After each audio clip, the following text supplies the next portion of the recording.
Good morning, good afternoon, good evening, everybody. Welcome back into the Dragon's Den. My name's Digital Dragon.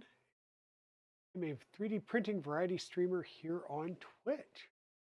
That means we do everything from printer unboxings like the X1C Carbons, Creality K1C here, to full up 3D printer builds such as the Borons over here. We also deal with prototyping like we've got over here with the box turtles. Just about anything else we can get ourselves into 3D printer related, to include some prop making now. Welcome on in, everybody. Good morning, Petty Ruxpin, Mr. Wizix, Cruising Girl, Rob C. How's it going? Hope everybody's doing good.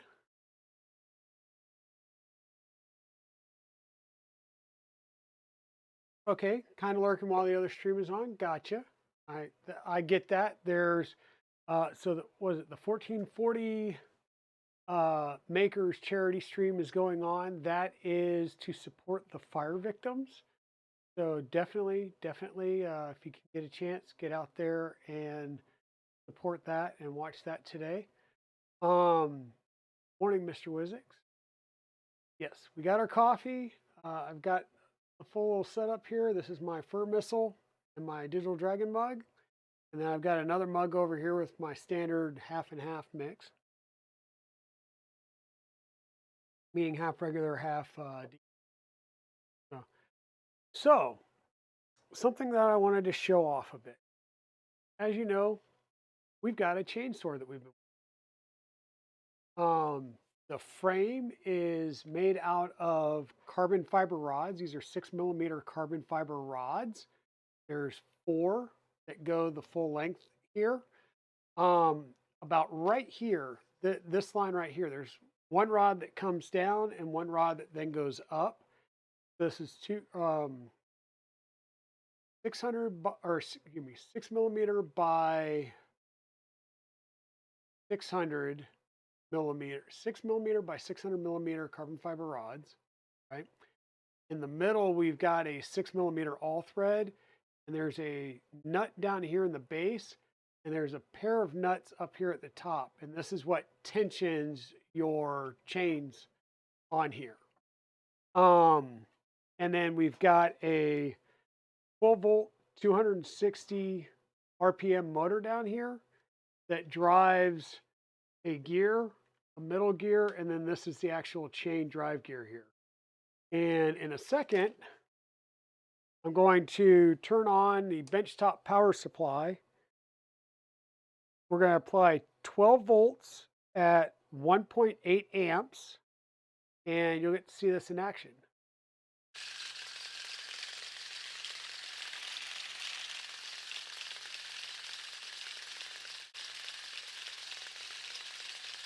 Now on the camera, it does look like it's going the wrong way, but I promise you it is going this way. Even though it looks like it's going the opposite way, it is going this way.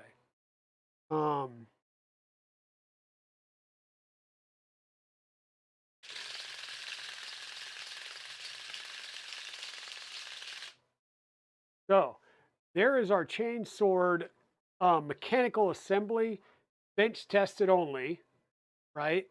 Now what I'll have to do is go through and continue to build out the frame. And I will disassemble this at least enough to take the chain back apart, because the chain will need to come off, get painted. The rest of the insides of this doesn't need to be painted. It's going to be covered up by the exterior. It's just the chain that's going to be visible as it comes around. So I'll need to get the chain itself done up. And the other thing that I will do is kind of get the handle done up and test with the battery versus, so the benchtop power supply tells me that the motor itself is working. Then I'll have to get it set up with lithium, what is it, 18350 lithium batteries. Rather than being the 18650s, these are just smaller versions. And I'll go through and get that squared away and set up and bench test that before I go in and do final assembly and close everything up.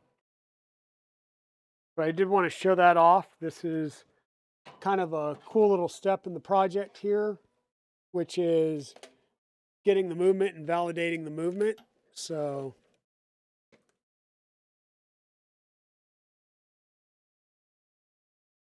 yeah, so that's the Chainsword right there that we're working on. And all of this is PLA. I did have questions that I put in of whether or not these would be better to try and print out of nylon. I may print these 3 gears out of nylon, and when I take this back apart to take the chain out and paint it and everything, I may replace these 3 gears. And also there's a slight gap between this gear and this top plate, but this gear seems to be riding right on this top plate here. So I'm probably going to put a little bit of lubricant on there just to make it drive a little bit easier, because you did see there where it was almost like it was catching. And I think there's just too much friction for it to overcome initially there. So by um, just putting a little bit of lubricant on this top face, or maybe pop it off and sand it down some, that might help as well. But there's the Chainsword in progress. Let me set this down over here where I won't step on it, hopefully. Yeah, we're going to be seeing quite a bit more of that type of work here in the near future. Like I said, we've got a Warhammer 40,000 bolter, as well as a storm bolter, which is basically just a double barrel version of a bolter. And I'm building those out, and just to have kind of props and stuff. And I've got the paint almost all in that I'll need. I'm waiting on one other, and I'll be able to start painting that up as well. So that's going to be kind of cool and nice.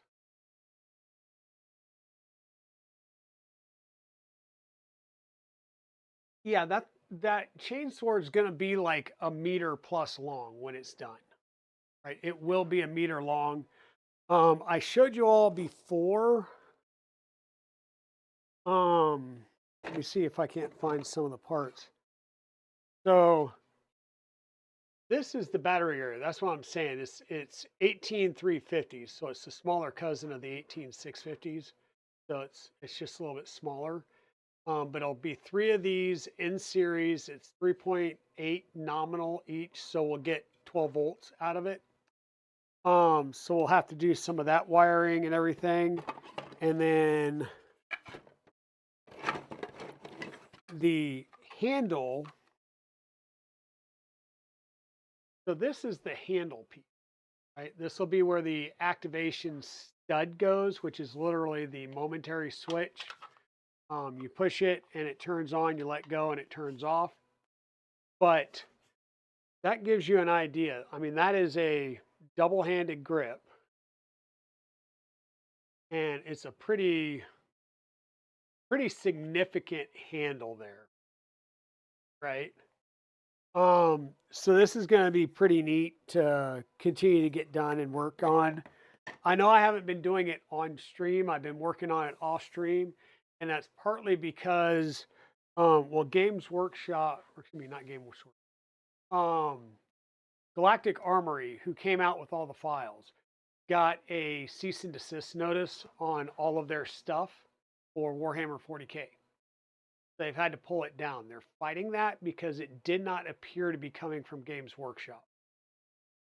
So if that gets cleared, then it'll go back online and I'll show more of it.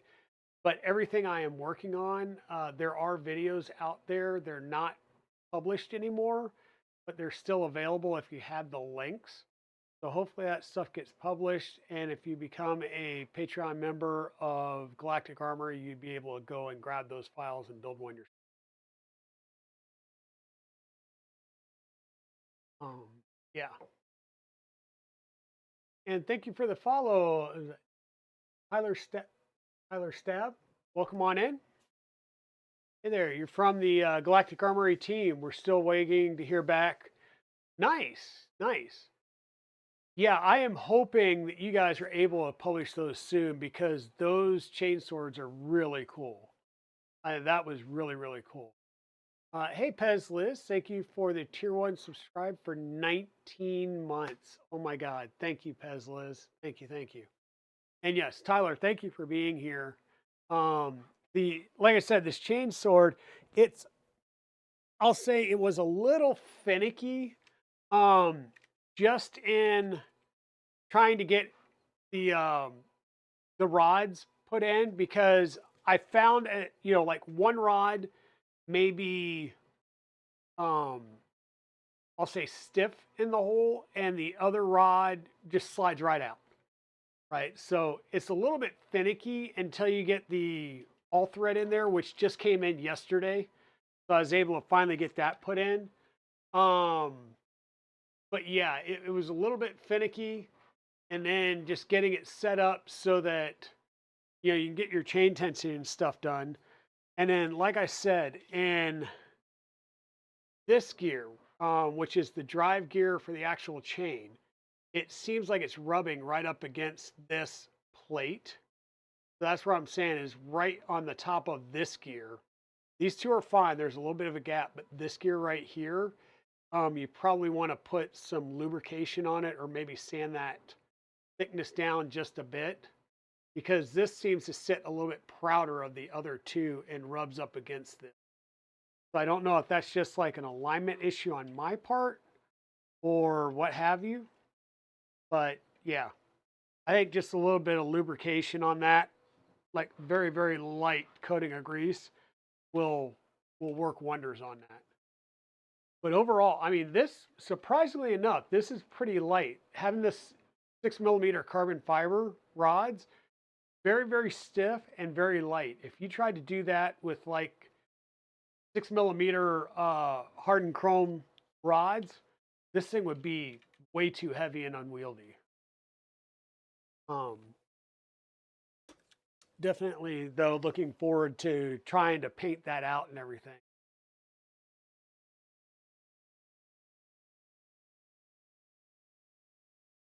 And then I like that you provided all of the files in a 3MF set for bamboo printers. That was nice because the tolerances on my bamboos have been like spot on, beautiful. The um all of the um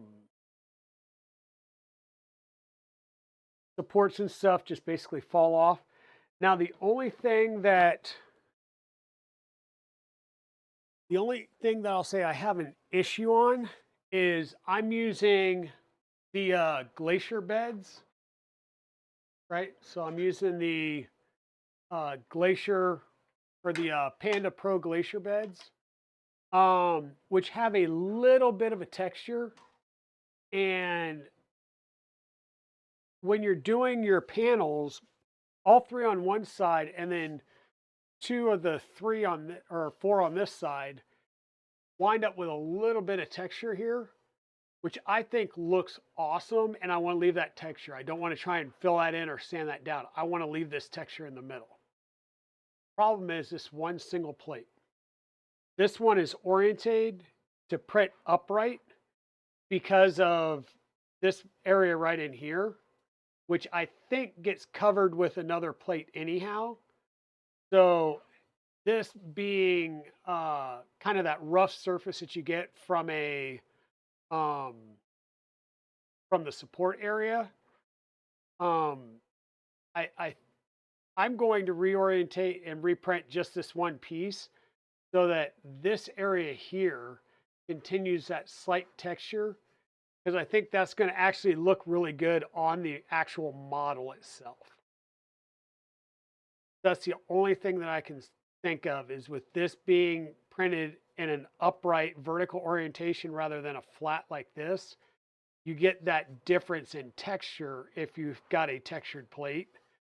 So you either have to go through and do a lot of work to fill and smooth this out so it's nice and smooth, or you might want to put a note in there that it's made for a smooth plate so that people don't print it with a textured plate. Just a comment. Smooth high temp plates, yeah. Yeah, so I'll try and test fit the parts and see if how much of it is covered or not, and maybe I'll just go through and reprint, like I said, that one part because I think that texture will play well with the whole grimdark aesthetic of Warhammer. But yeah,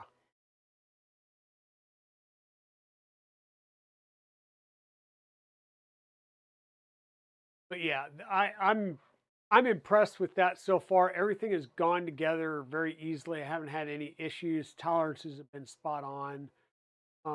Did have to go and get a couple of weird sizes. Like we don't use M3 by 15 um, uh, socket head screws in 3D printing. We normally stayed at like 8, 10, 12, 16. We really don't use 14 and we really don't use 15. So I did have to go and order screw size that and trying to find meter long meter long M6 all thread on Amazon was painful. Or at least finding like 600 millimeter that you can cut down. I wound up having to go through Bolt Depot and waiting a few days to get it. So I ordered 2 and cut 2. So I'll build a second Chainsword as well. So do some dual wielding chains.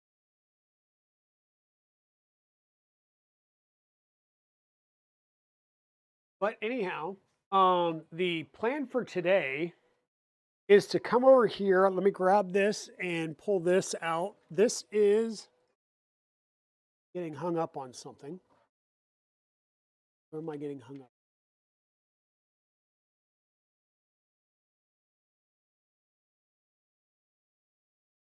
Oh, still getting hung up on something. Hold on a second, folks. Oh, got it. We've got this monstrosity. And I do call this a monstrosity, partly because of this yeah, this is embarrassing. Right?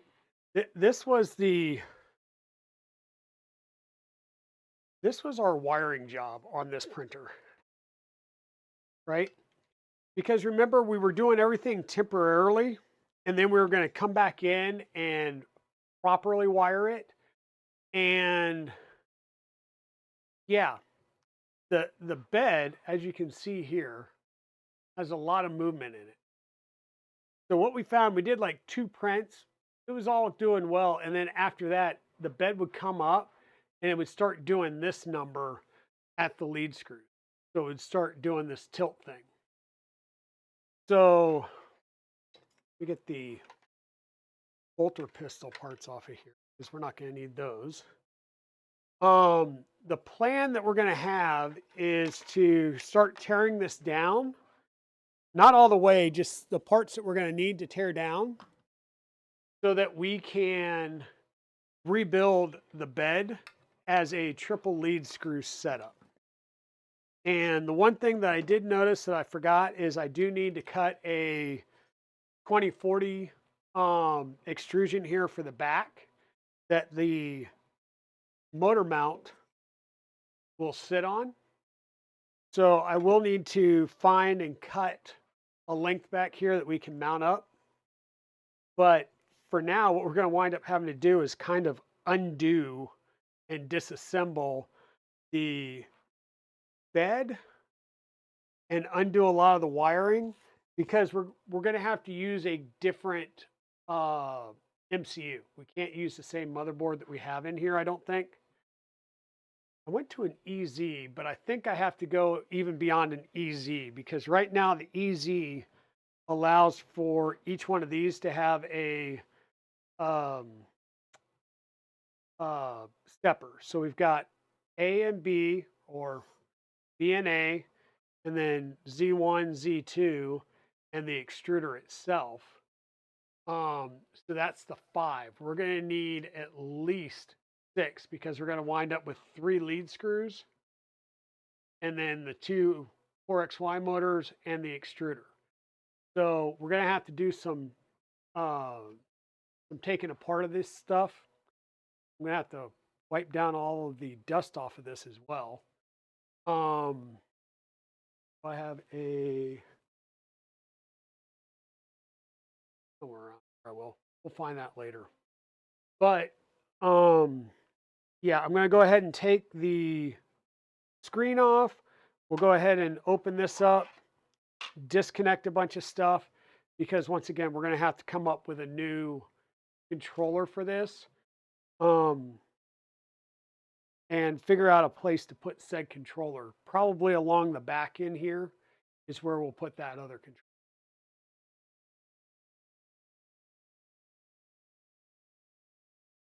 Thank you for the follow, Muzzy. Welcome on in. What was this? We'll also be making a Lancer, upgraded version of our Chainsword. Something with more kick. Oh, that'll be nice. That'll be nice.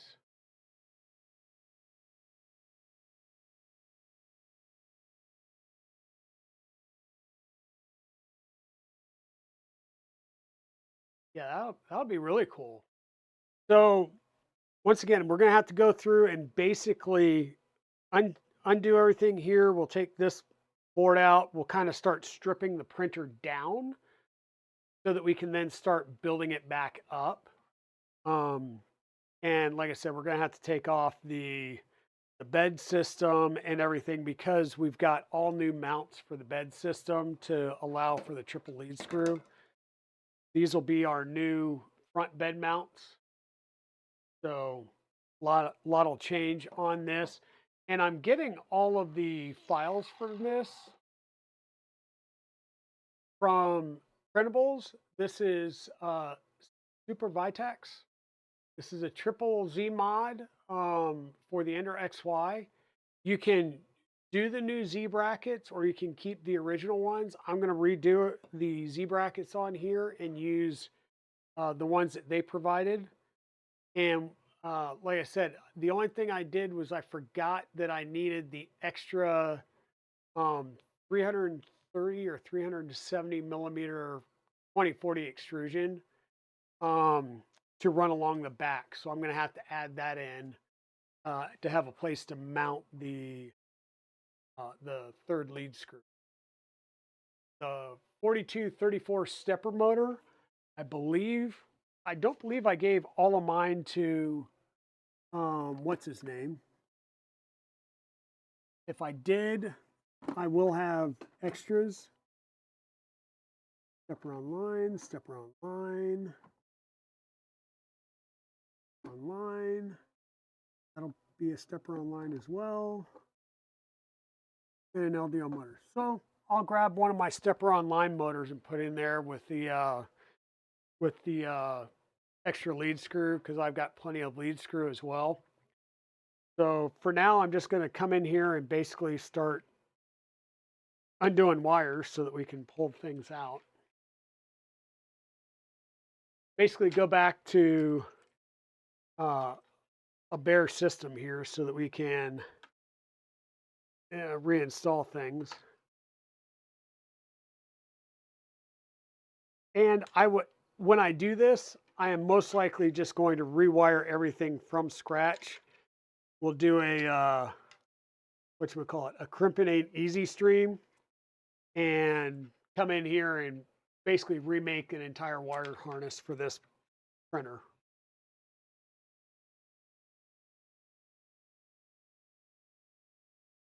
That way we've got nice wiring and we're not running like super crazy long wires that are running all over the place.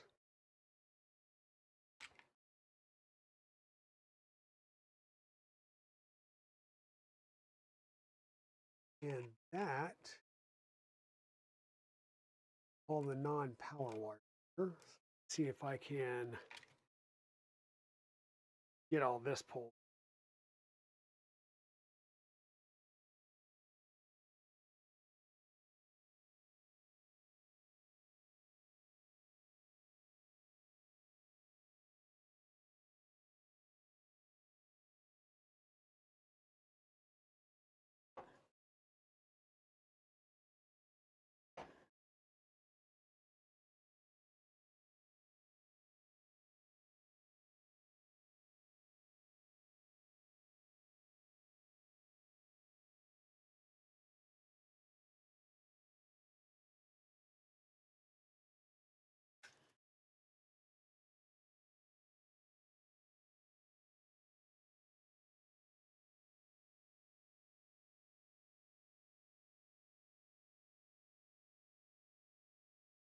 A mess of wires. And I think what I did here was I used a lot of the wires and the extensions from the Ender 5 to make the wire, I'll say the temporary wiring job a bit easier. We did some Wagos in here from the looks of it to also make some things a little bit easier from a wiring standpoint.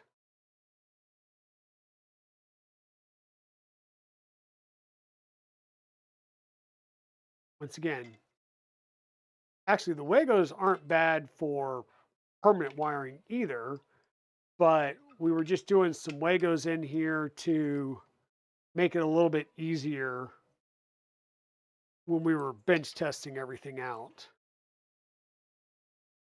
So we will definitely have to do some cleanup work here.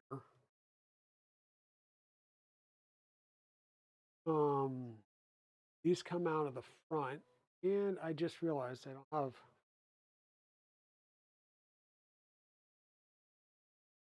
a bunch of my drivers are downstairs because I've been sitting there working on the Chainsword watching football.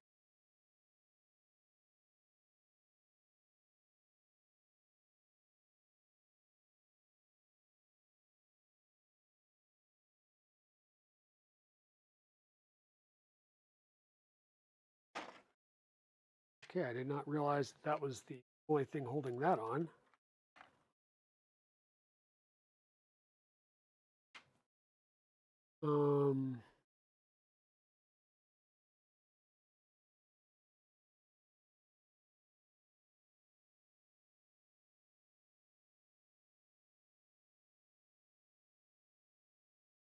Back in so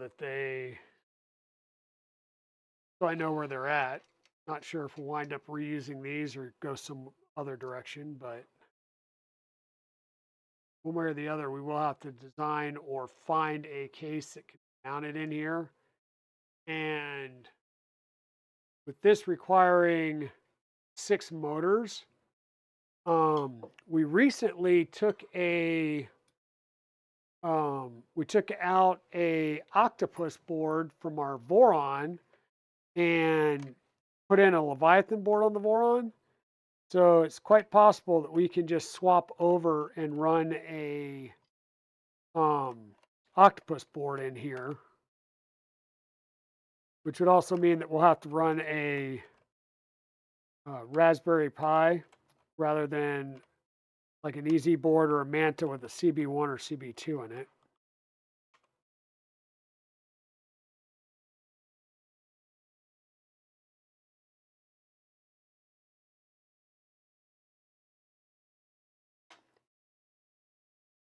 Come on, give me wires.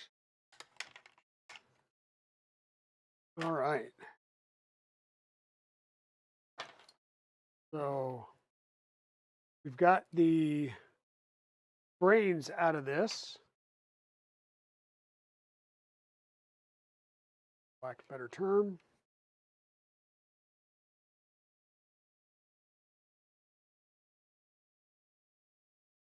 We will set this aside and we'll see about whether or not we use it for a different project down the road. But it will not go back into this project because we will need something with more motor drivers in it, or stepper drivers. Put this back up. This is everything coming from the tool head.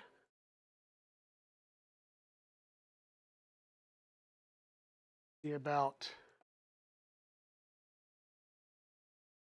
and just twisting this up. Grab a zip tie so that we can zip tie this up and keep this stuff out of the way as much as possible. So how's everybody doing this Saturday? Apologize for not streaming Thursday. I was just feeling like death warmed over. So figured it was better to take a day off and be able to rest and recoup a bit than try and push the stream and wind up then not being able to stream today because I I was just still under the weather. Trying to decide on beacon versus cartographer. So I've got experience with beacon, and I really like beacon. I've got beacon on the um, Annex Engineering K3. I've got beacon over on the Rat Rig VCore 4. I've got a beacon for the VZ bot that we still need to install. And I like that very much. The oh,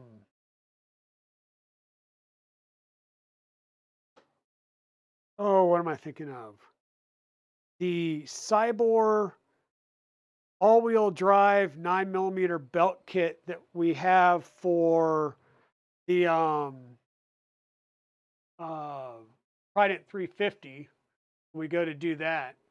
That will have a cartographer in it. So that'll be my first experience with a cartographer. I'm going to take the build plate off so I can just lift this up and off.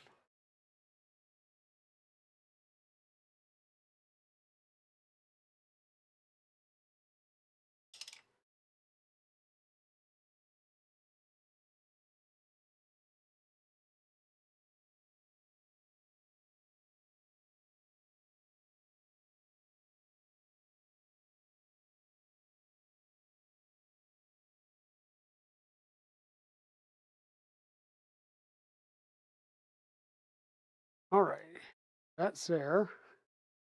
So as you can see, we've got standoffs in place here that we were using. The standard typical metal standoffs. Set this over here out of the way for now. So kind of a la a Prusa, so that we basically made it a hard mount system. And I'm just going to undo it from these two things, and we'll drop this rack because I don't believe we used this rack in the same orientation.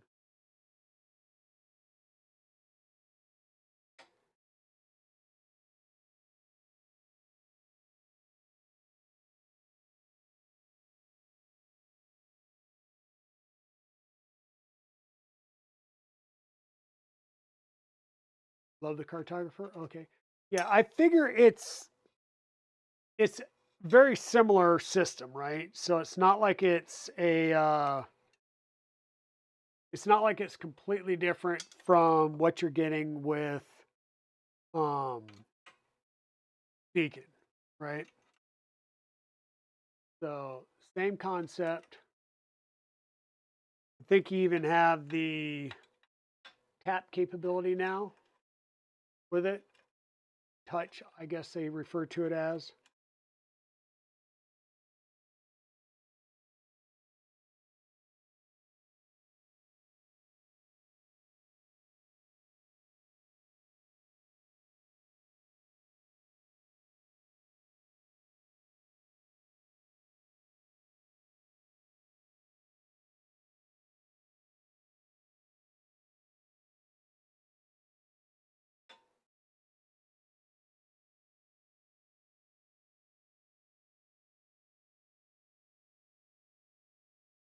Hey, yeah. I hope you are safe, Timor. That's seeing some of the, we will say, firestorm that's going on over there, because that's literally what it is. That storm has created its own weather patterns, definitely wind patterns.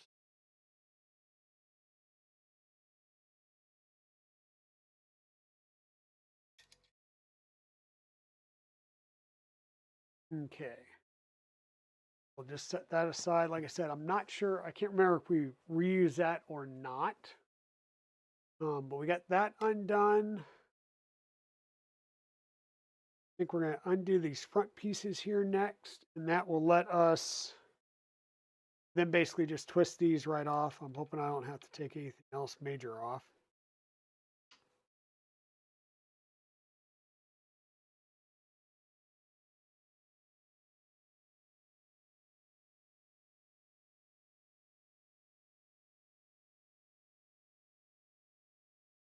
And one thing to be cognizant of as you're dealing with this, right now, what's holding this cart up is this mount. So if I take that last one out, I could very easily drop this cart right off the bottom of the rail if it's looking slippery enough. So what we're going to want to do is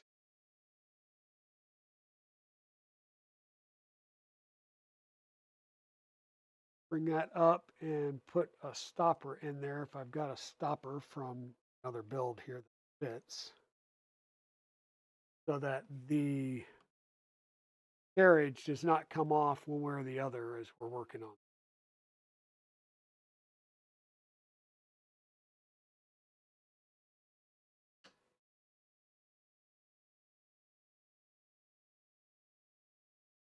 Hey, job pro Wabadobas.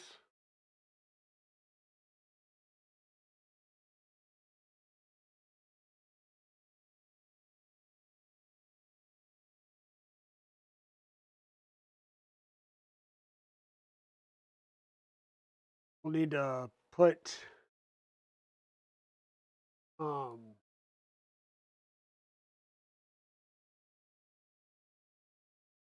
work on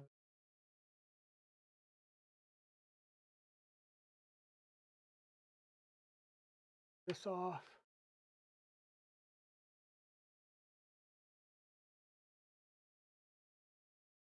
Hey, Waters, how's it going? Um, so we just had freezing rain. It was kind of depressing. All I had here was freezing rain.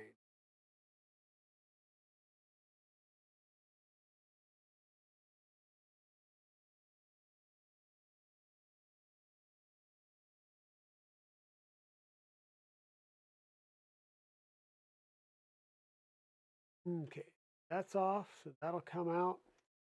And like I said, we'll be able to rotate these right up and off.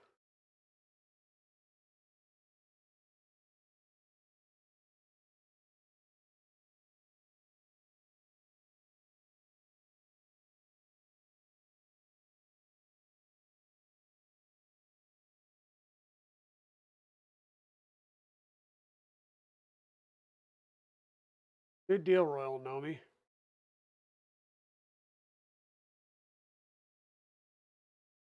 Oh, no worries, Waters. I've missed a couple streams as well just from being sick and everything. Kind of glad that didn't go shooting off and into the ether.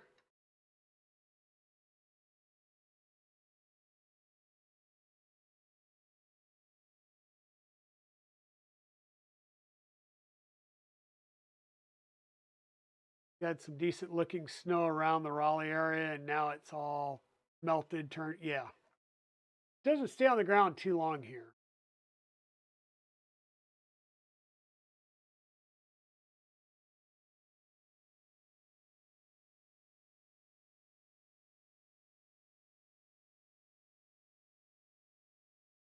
How does Big Tree Tech Eddie compare to Beacon? Um, you picked one up on your last order. Yeah, I don't know, but I'm right there with you. I have one of those now as well. Gonna my thought was to put it into one of my ender wires, which I am going to be getting kind of repaired up and make a decision on whether I'm going to sell them, give them away, or what the deal is. So, yeah. All right. So, do they have any type of clipper settings? The parts you'll need. Sweet. The no real um, instruction. Step file. Well, that's good. As long as I've got the step file, I can definitely bring that up and we can go through CAD on that.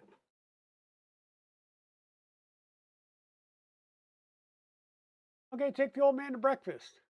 Take him down to a local you know, greasy spoon, choke and puke, little diner or something.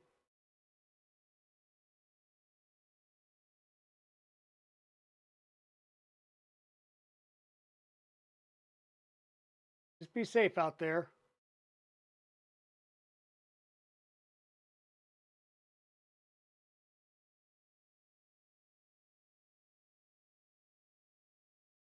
So is that a photo of the shop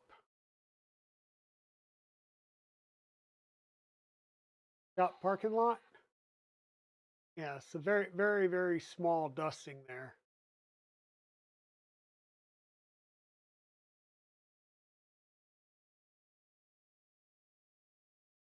Close near the old shop building. Yeah, there you go. Gotcha. And welcome on in, Sorgan7. Glad to see you here. Yeah, so this is what we're working on today is coming in and doing the Triple-Z Leadscrew mod um, for our EnderXY because our bed was rocking so bad on these lead screws that we couldn't really get any consistency out of them. And so what I'm going to do is also come through here and pull all the like motor wires and stuff to get them out of here. We'll rewire later on. Like I said, so far all the wires on here are kind of a mismatch of Ender 3, Ender 5, extension cables and whatnot. So I'm just trying to remove what I can, get the rest out of the way. I really do need to wipe this down and get the dust off of it. Looking for a Swiffer, but not. There we go. I knew I had some somewhere around here.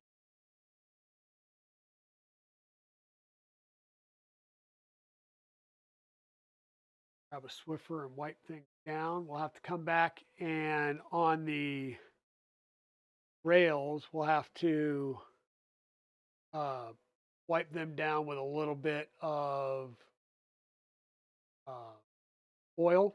We've got some PTFE oil that we'll use on those just to make sure that there is a nice little coat on them, keep them from rusting. I can't remember what type of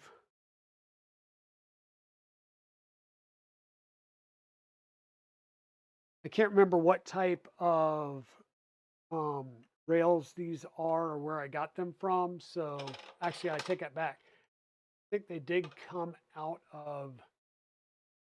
Well, they wouldn't have been in the underwire. So I would have had to come up with those rails. So,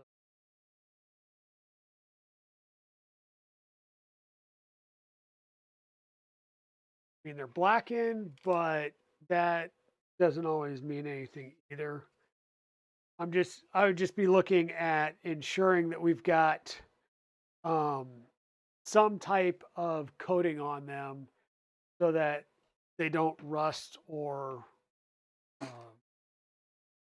like that.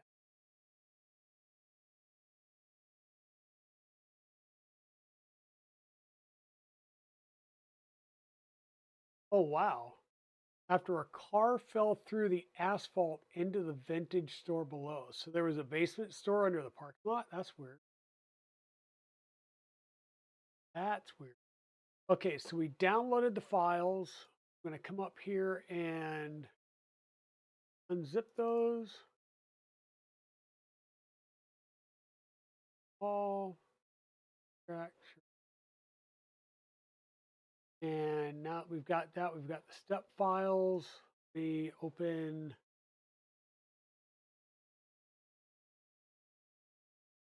Fusion because we're going to have to be working from the CAD files to figure out where we're placing a bunch of things.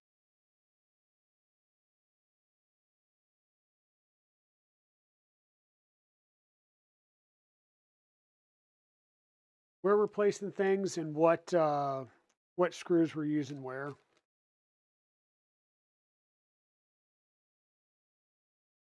And of course, since I did not cut the 2040 for the back. I've got 2040 rail. I just I don't know what size it is. Or let me rephrase that. I've got 2040 and like meter long sticks that I'm going to have to cut regardless.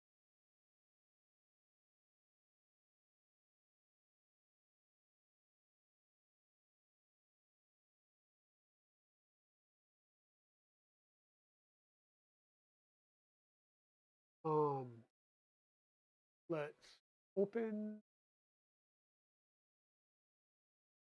computer downloads.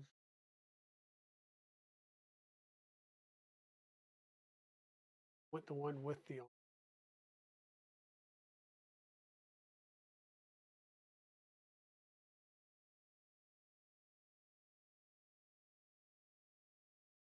So for those of you that missed the very beginning, while this is loading up, the other thing that I've been working on off stream has been the mechanical chainsword from Galactic Armory. So this is using a 12 volt, 260 RPM motor. We've got carbon fiber rods. There's 4 carbon fiber rods that are providing the main frame assembly here, with a M6 all thread in the middle. And this is providing the tensioning mechanism for the chain. The motor is a worm gear drive. So it drives this gear, which in turn drives this one, and then this one is the actual chain, and that's what gives us the gap that we need for the teeth to move around. It works really well so far. I still need to, of course, build the frame around it, but I wanted to bench test this and make sure it runs. I'll do the wiring up for the electronics, and then because they'll have a 350 batteries that makes the 12 volt. And we will get that done up and test that out before we take things back apart and work on painting things up. So, but it's going to be pretty darn huge. It's over 1 meter long.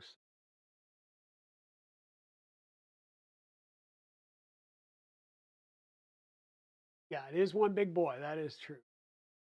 Okay, so we've got the cat up. Why it's not sitting on its feet, I don't know. There we go. Top view, front view. Come in here. It looks like we do use the platforms.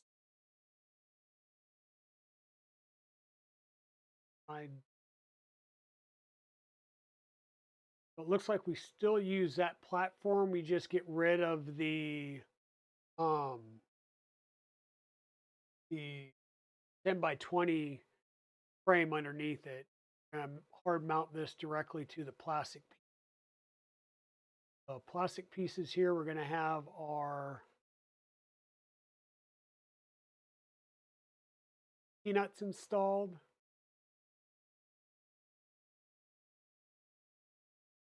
Those using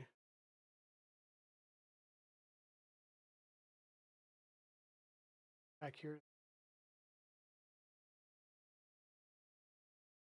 It's just referring to a T8 lead screw nut, not a whatchamacallit, not the anti-backlash style. So I'll have to locate some of those. God knows I've got plenty of those in these couplers and stuff like that. Okay. So let's go ahead and get started by working out and installing our front arms back on.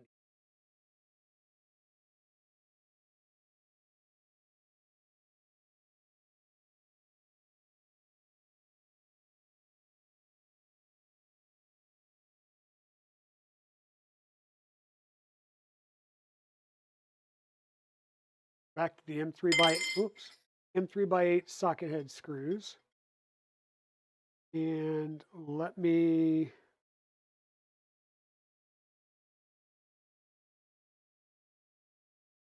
T-nut. Let me get rid of some print and place supports real fast. So this prints with this side flat. So we've got some material that we need to pop out here. There's some other support material that's in here that needs to be cleaned up, popped out, so that we can get to those screws. Pop that out.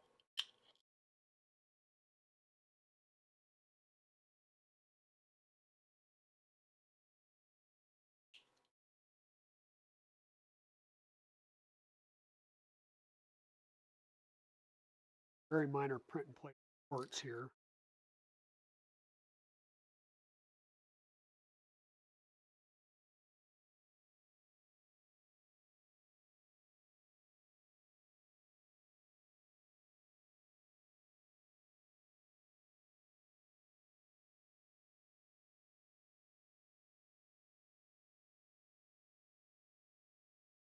Easy enough to clean out. I'm just using a small flathead screwdriver that I use for like pretty much screwing on the power wires and stuff. We'll need to break out the ones from the top here. Easier to use in this case, I'm just using the 1.5 driver. Punching these out from the back. And this one for the spring.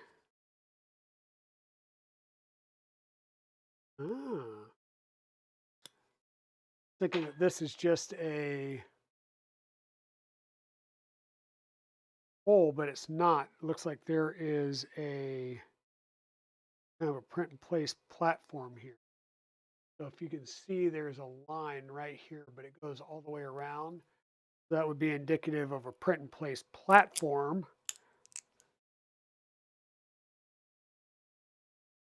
Just like that.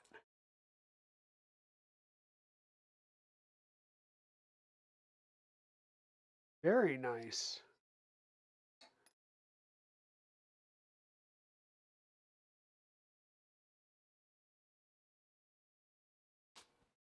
So these are going to go back on with M3x8 screws. Go back on there like that. We'll need to add our T-nut on. Pop the T-nut out of here.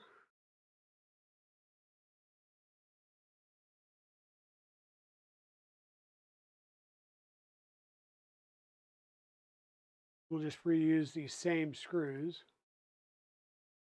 Hey, Iconic Fab, how's it going? Vintage Creality stuff. Yes, this is the EnderXY build that we did from Adativa.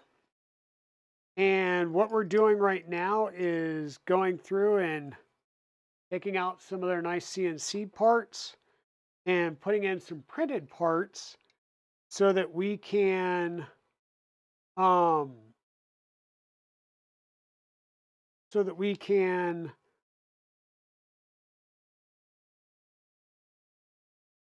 here just a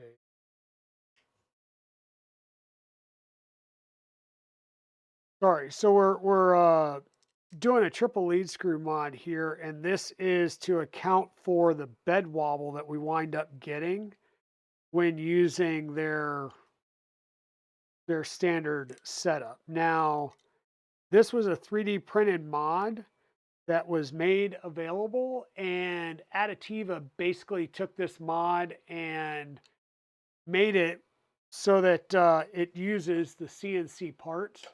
The problem is it's like another $200 from Adativa3D, when it really should come in the base package. So like if we go to Adativa3D,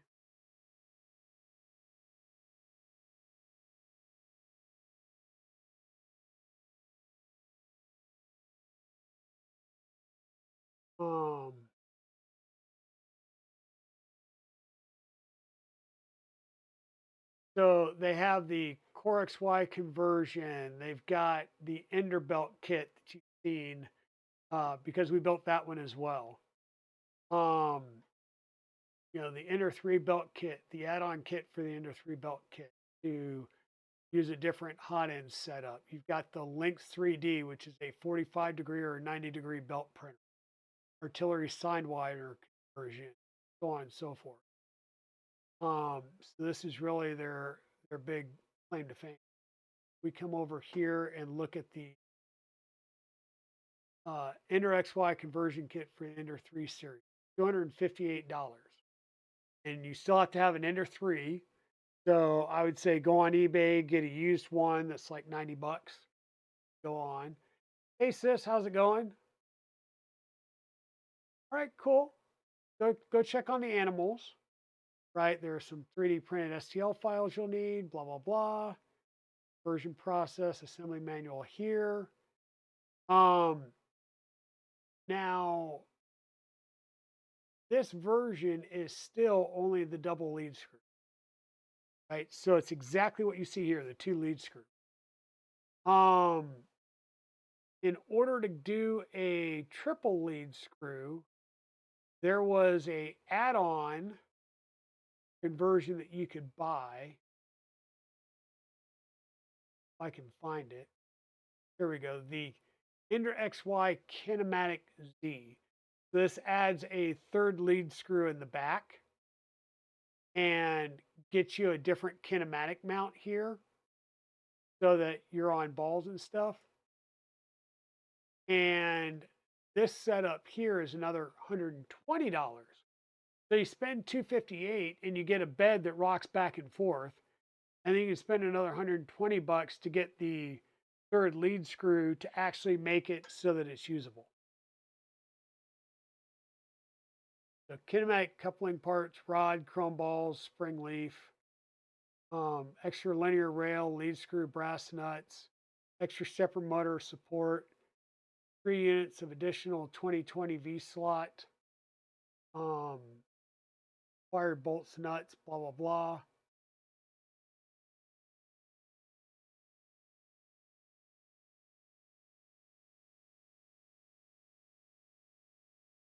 So,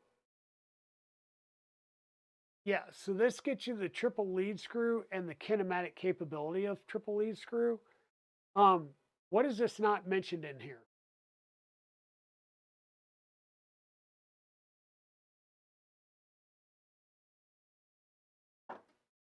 What board are you going to add? Because now you've got 3 lead screws. It doesn't tell you anything about getting another board to be able to support the 3 lead screws. So then you paid $258. You get a bed that rocks every time it goes up and down.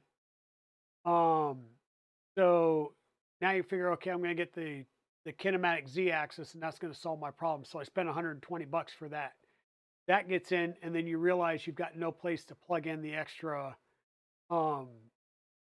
connection. And I'm not seeing anything here of a link to config files or anything. So now you're going to have to go buy another board. Right. Well, and what we had in this before with these to enable the Z tilt was a Big Tree Tech SKR3EZ. So it had the easy drivers, so like the vertical step sticks, and it gave me 5 motors. So 1, 2, 3, 4, 5. When I add that rear lead screw, I'm going to need 6 motors. So I'm going to have to look back here. I know Teaching Tech has a mount or a thing for back here. I'm going to have to look either back here or up front to where I can put, in essence, I'm going to put the Big Tree Tech Octopus in here that we took out of one of the Vorons. So I'll have to have an octopus as well as a Raspberry Pi somewhere in this base here. So we've got the lead screw nut in. Looks like it's going to be on this side. So we're going to basically line this up. Now, I can put the whatchamacallits on here. The um, words sometimes. Words on stream. I can put the anti-backlash nuts on here at the bottom. Push this down and then set that up that way. In doing so, I will lose some Z-axis limit possibly. So that's just something to be aware of that you'll have to determine whether you want to deal with that or not, right? Yeah, you could use an MP8. You can use I believe there's a MP6 as well, isn't there? I think there's an MP Manta 6.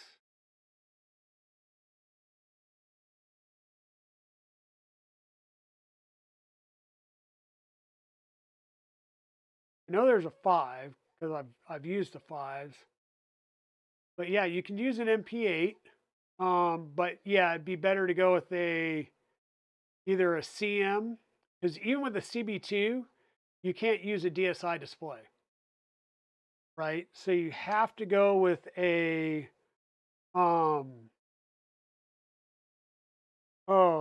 have to go with some type of Raspberry Pi based board to in order to get a DSI display, which is probably what we'd want to do. I'm going to turn this sideways here so I can see as I'm trying to screw these in. No idea where that screw went. Sounded like it hit. Not. Maybe it went further down. Let me get out of the way there. This is going to be all kinds of fun doing this with a ball screw. Ball nut. Ball driver.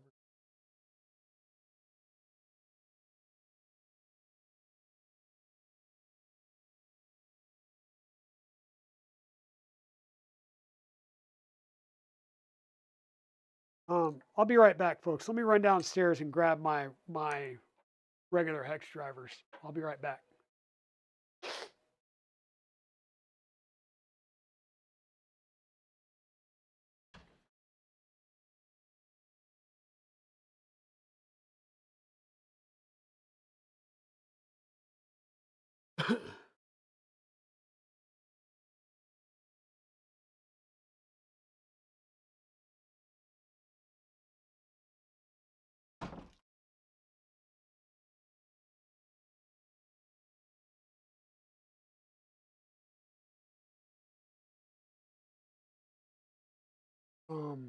Yeah, like I said, I had these downstairs because I was using them to do the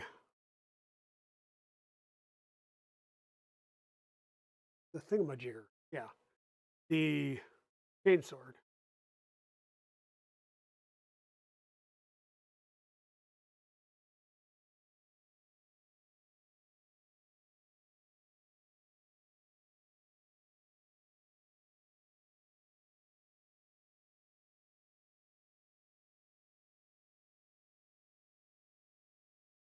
Yes, they do sell a SPI screen.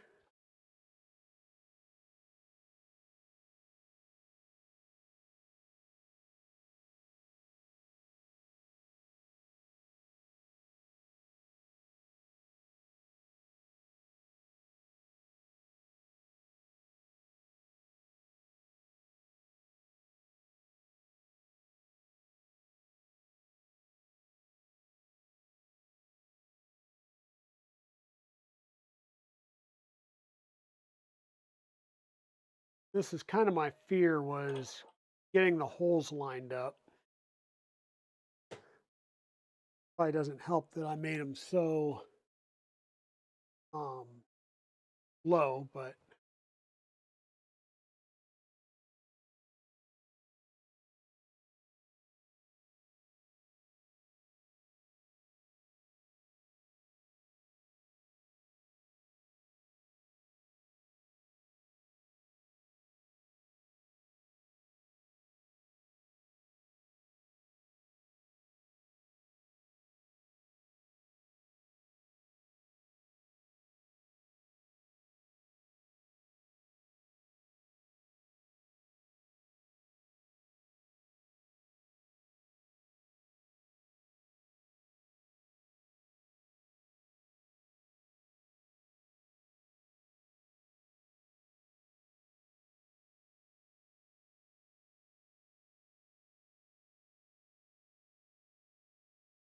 Yeah, I think a Manta with a, I think I've got a CM4 module sitting over here on the bench. I think that would be better than the CB2.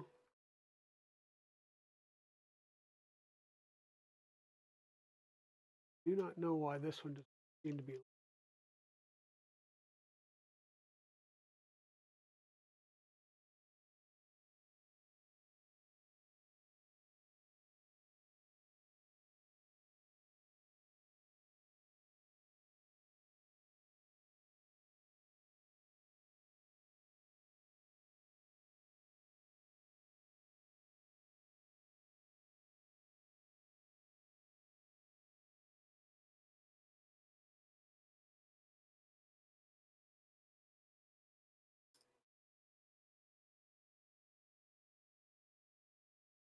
This is weird.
Hey, Shenanigans, how's it going?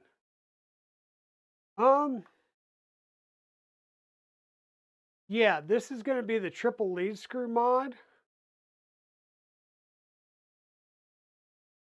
So we're going to try and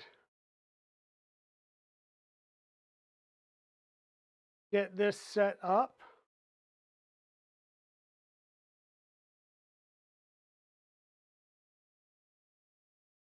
The fun part here is just trying to get the um trying to get the things to line up right.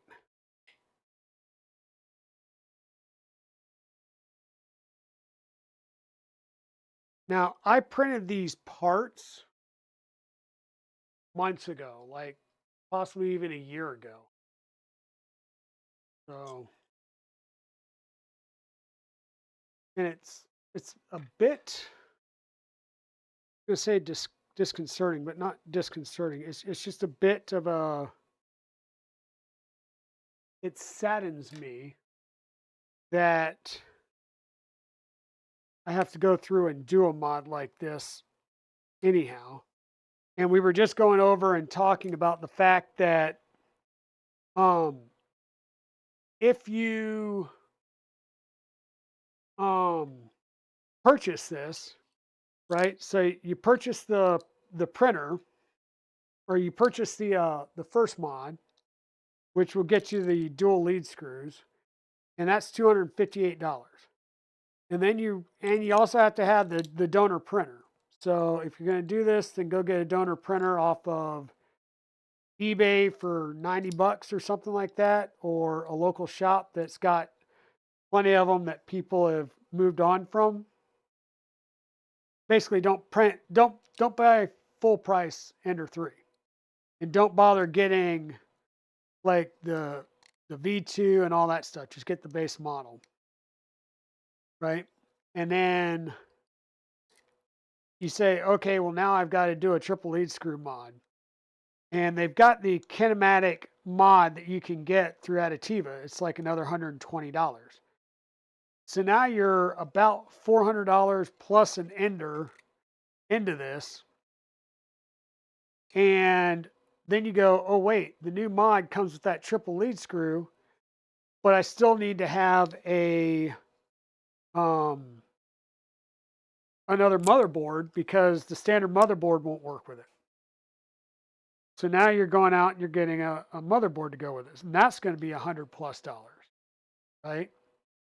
So now you're almost $700 in.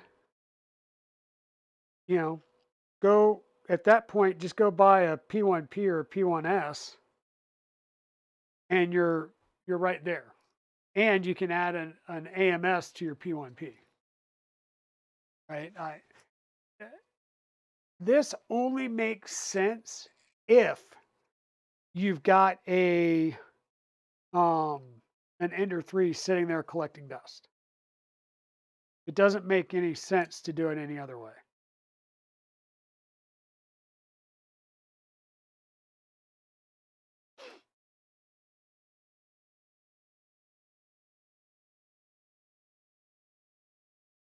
Um, yeah, I'm gonna see if this helps it. If it does, great. If it doesn't, I'm not gonna pour any more into it. It'll come apart, and I don't know. Maybe I'll look at the Ender NG kit upgrade path, or it's not a kit, but the Ender 3 or the Ender 3 NG build. But I'm not even 100% sure. I think that, wow. Um, I think I'm more apt of getting away from Ender conversions at this point and just going with other printers, period. Because there's so many good things out on the market, right? It doesn't make sense to go through and get an Ender 3 and then upgrade it with so many other good things on the market.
And let me close that waters.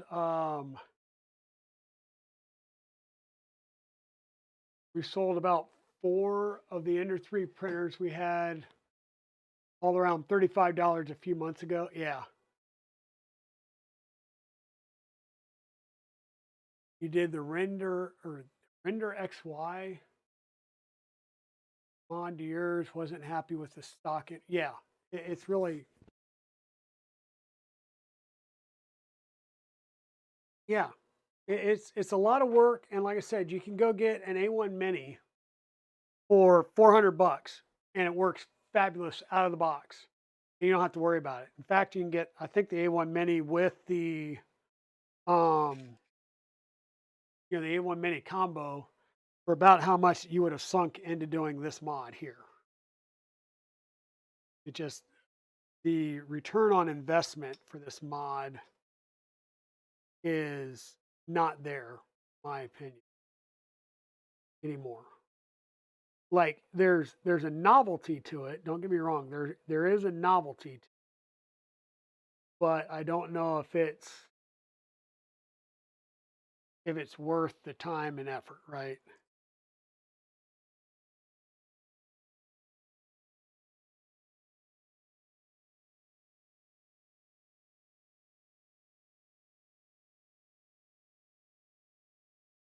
Yeah, the A1 Mini is like $400, but if you want something that's in this same size range, it would be more like the A1. And like I said, the A1 with the combo deal, you're getting off like a bandit. And then if you do something like the new Anycubic that's coming out that I'm getting one of, I did order one of the Anycubic S1 coreXY systems with the ACE. Because it goes along well with everything we were doing in 2024 and the bleed into 2025, which is going to be basically grab a printer that has some type of multi-material or multi-color right off the bat. We're going to check that out, see how that works. And yeah, the Cobra S3 combo, nice. Yeah, and I think the Cobra S3 combo is like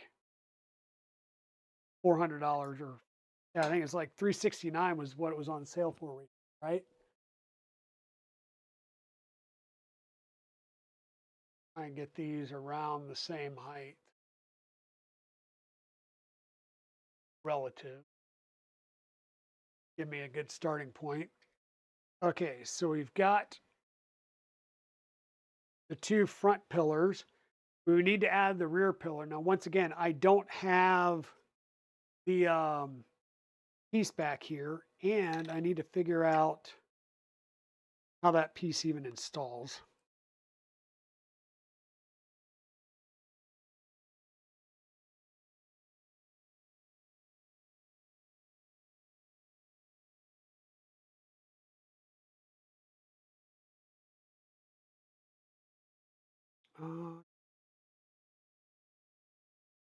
Trying to clean up some, whatchamacallit,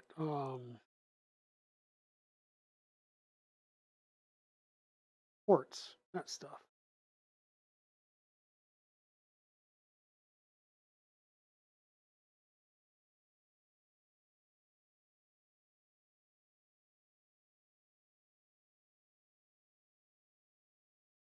Sorry, I'm sitting over here off screen trying to dig supports out of a print real fast.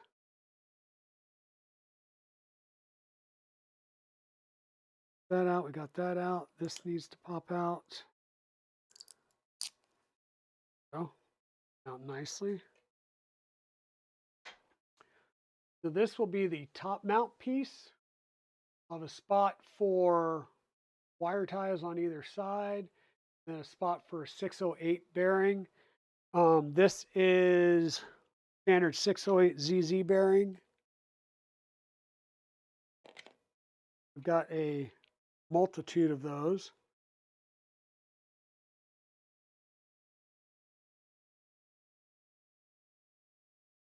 So this is actually a 608 RS bearing. The difference is the RS has the black or blue plastic covers, and the ZZ bearings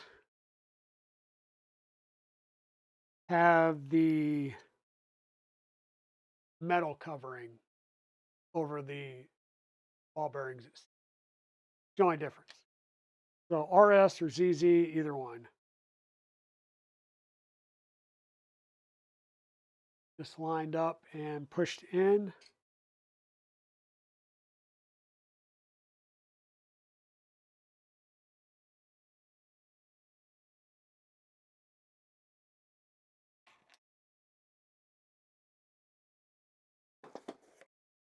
Have to grab our trusty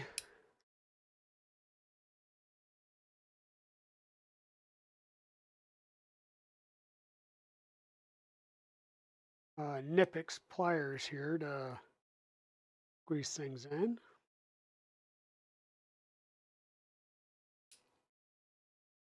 Help make things easier.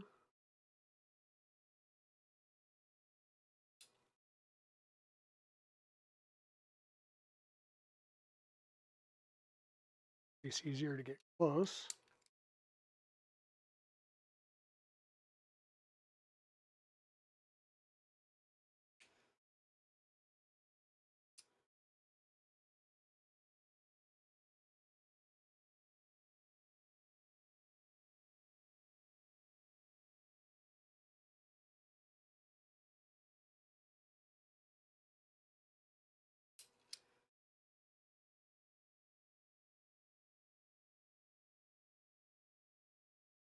All right.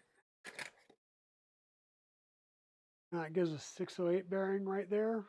And this piece right here, there is a hole in the back of this plate. We're basically going to screw up through the bottom and into this hole. I'm assuming that we're going to put a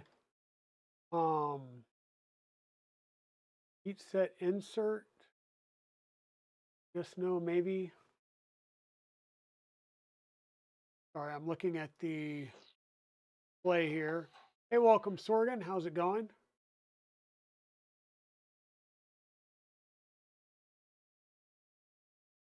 You got an Ender 3 V2 you need to do something with.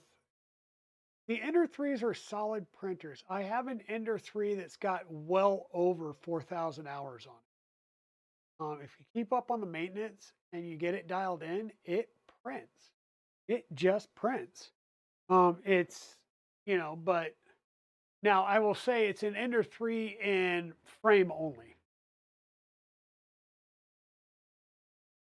So big tree tech board, micro Swiss all metal hot end, a Penda probe for bed mesh, a Mic 6 build plate with a Canova 24-volt heater, PEI flex sheet, linear rails on all 3 axes. Yeah, I set it up for Z tilt adjust when I did the Big Tree Tech board update. A Sherpa Mini direct drive extruder. I mean, it's pretty much the frame only at that point, but works well. In fact, it's over at Evil Diesel's house.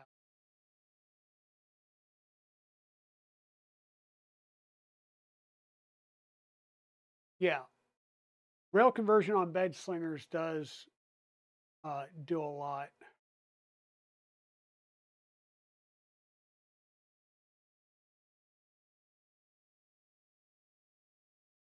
Um, sorry. So give me 1 second here.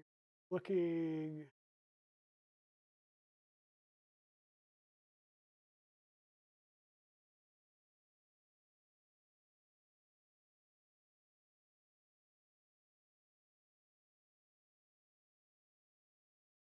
By 6 M3 screw or 4 M3 by 6 motor, M3 by 10 printed carriage plate, printed up.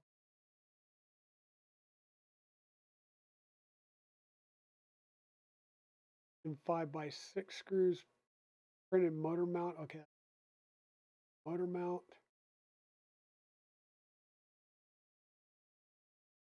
That's what I was looking for. One M3 by 4 by 5 threaded insert. So that right there, that's what I need. Image 6.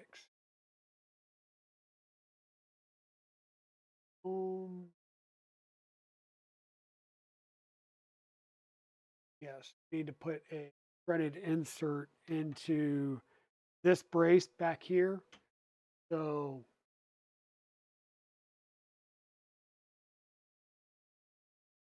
we'll put the threaded insert right here to this hole, and that will give us what we need to be able to, ow, darn it, to mount this right through this center hole back here.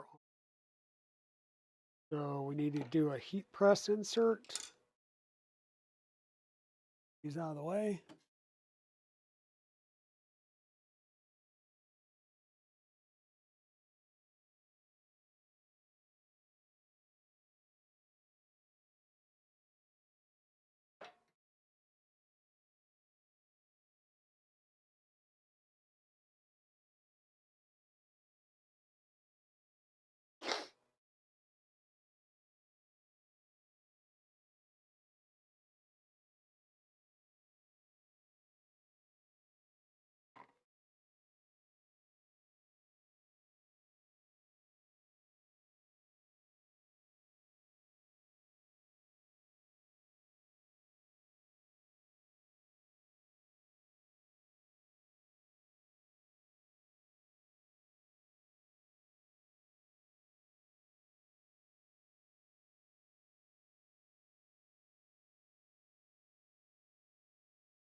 push that in, let it get close, and then we'll use the side of our bench to um, press it in the rest of the way to make sure it's nice, flat, and straight. That out of the way.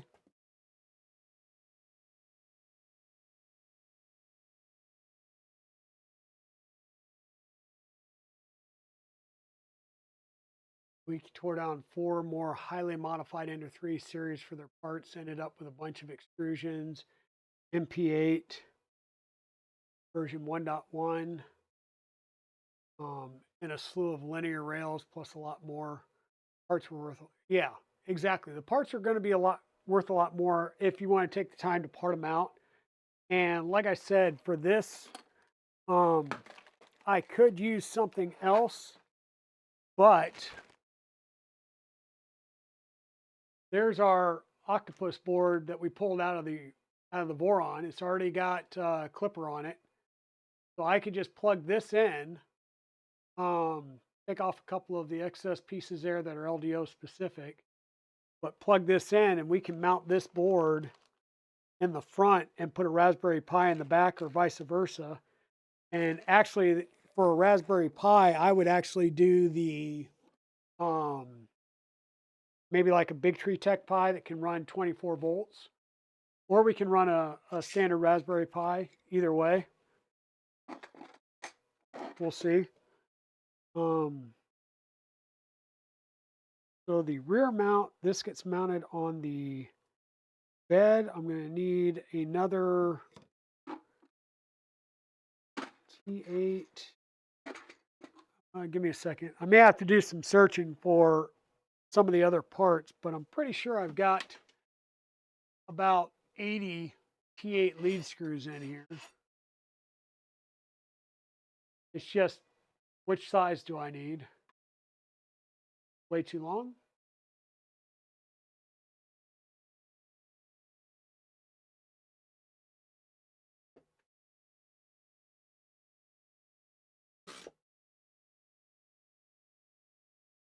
That one. Row. Rut row. I think that was going to be too long too.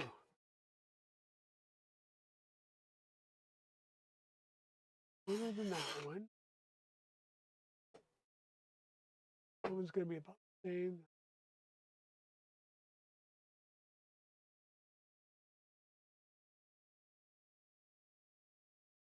That's smooth rock.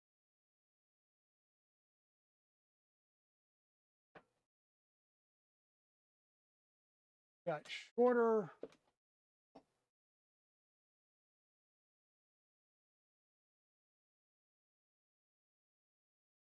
Darn it.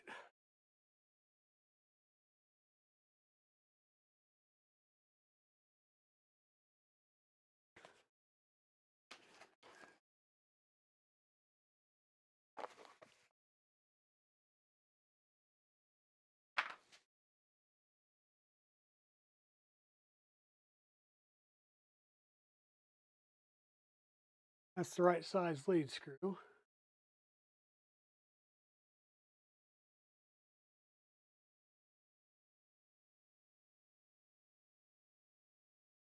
And doing that right there tells me it's the same thread pitch. So that's good. Now I need the half bracket versus this.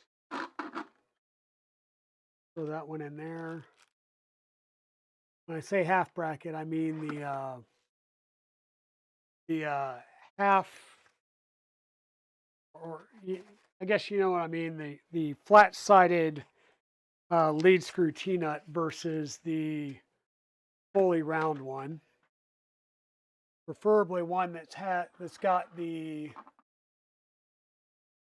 anti-backlash on it, since we got anti-backlash on everything else. Which, once again, I know I've got. I just have to find where it's at.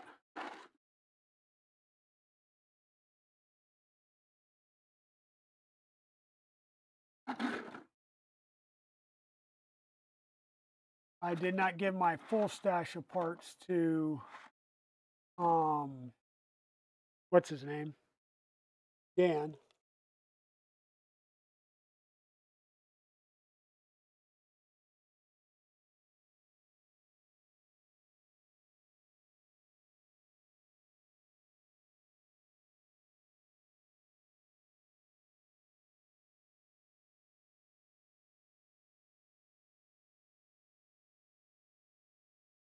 Oh.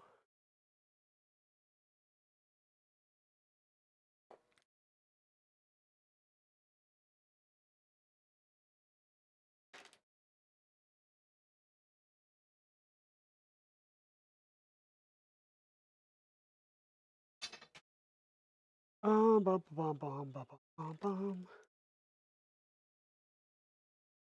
All right, I'll have to look for that in a little bit. I'm gonna have to think. I know I've got it. I know I've seen it. I just have to think where I've seen that. But we've got a lead screw that'll work.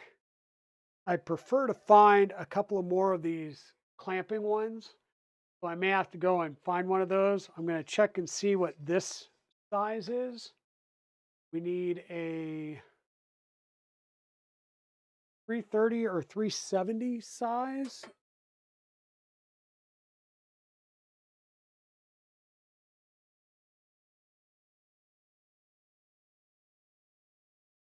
How about this is pretty much a 330 size, so 2.5.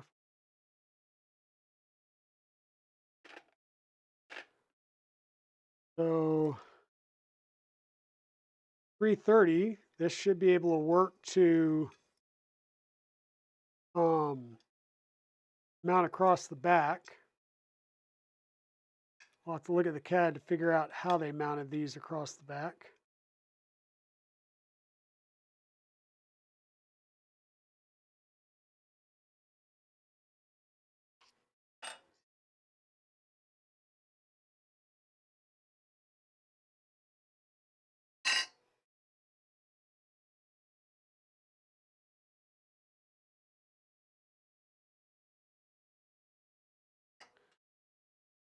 How do they mount these in the back?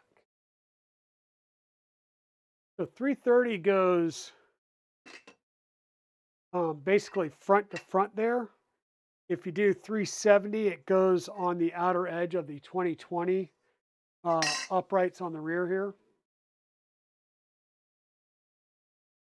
Hey, Layers with Lily, how's it going? So we are working on the monstrosity today. So this is the EnderXY. This is a kit by Adativa3D. They're, I believe, a Portuguese company, and it's got some issues. It's a great concept for taking a 3D printer that you already own, an Ender 3 or Ender 3 clone, and rebuilding it into a coreXY. The problem that I have, oh, and by the way, thank you for the raid, Layers with Lily. With the way that the original mounts are on here, using their brackets, this bed wobbles front to back. So when it comes up, it may wobble this way, and when it starts to go down, it'll wobble the other way, which throws off any leveling that you're doing, right? And we're doing leveling here with a BL Touch. This is a fully 3D printed mount because mounting up this version of the extruder, which is the sorry, I just looked. Anyhow, with this version of the H2V2S Lite or whatever, it wouldn't mount right. So I had to actually 3D print the extruder and everything and design it. But with my mills, I'll be able to cut some custom plates to actually mount this on.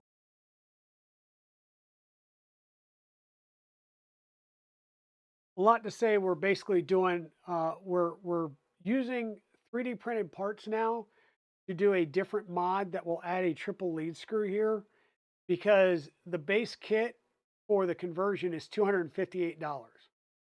If you want to do their kinematic triple lead screw mount system, it's another $120. And then you still need to get another motherboard to be able to run it. So we're just going to use the parts that I have in stock and on hand because I've got a lot of Creality stuff sitting around here. And we're basically going to do the 3D printed roll your own version.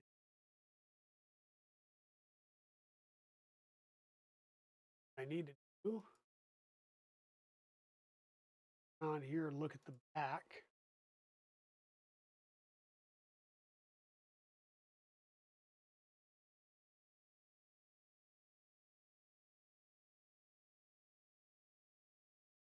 How are they mounted using?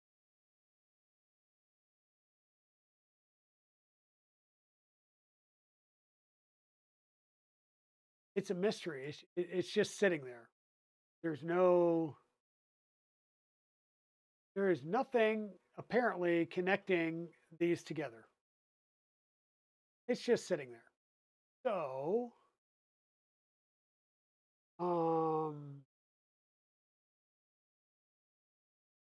I've got 2020 corner brackets. I can mount it that way. Question is do not. I do not have any 2020 corner brackets.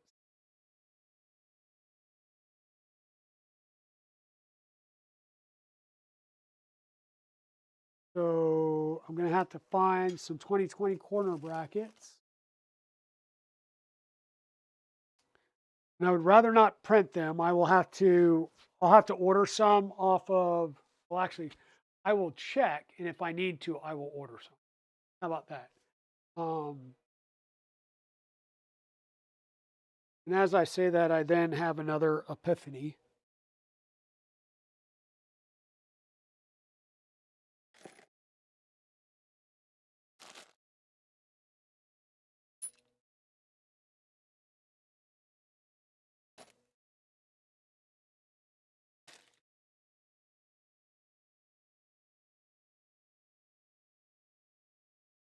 And these I don't think will work. These would work this and that way. Yeah, I'll have to order some corner 2020 brackets because I'm pretty sure I don't have any now. I think that would have been the best guess for them right there. So I'll have to order some. So 2020 brackets. We'll need that. And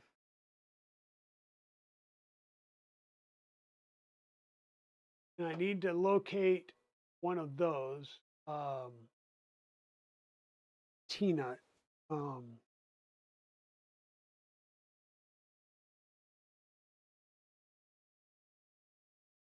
I'm visibly looking at T8 lead screw nuts with like a package of 2 T8 lead screw nuts with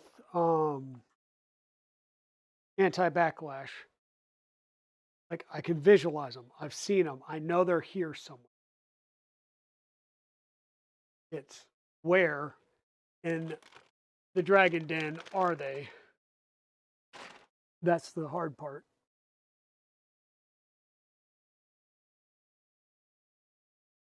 And I surely hope that there are other people in here that are in the same boat as I am when it comes to things like this, where it's like, I know I have them. I know I've seen them. Where are they at? Beats the hell out of me, but I know I have them. Belts, fans, here's more belts.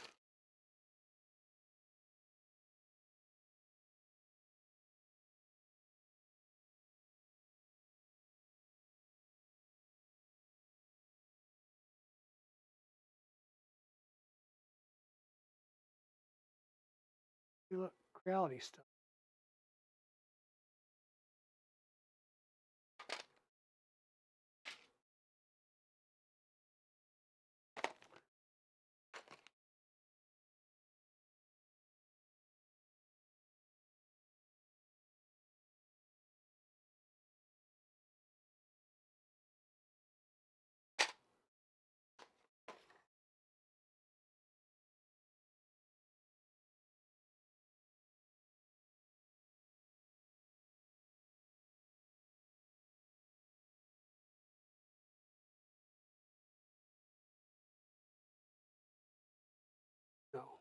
So not in there.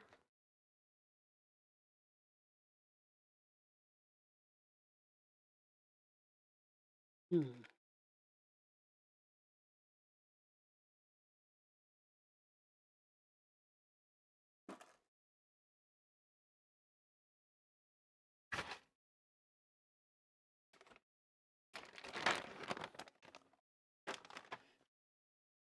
Thing is, the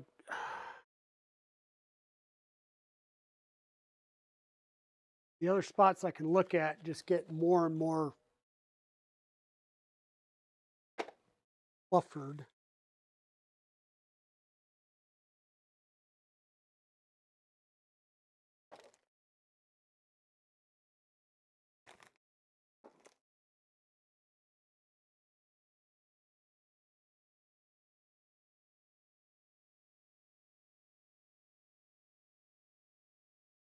Oh, hey.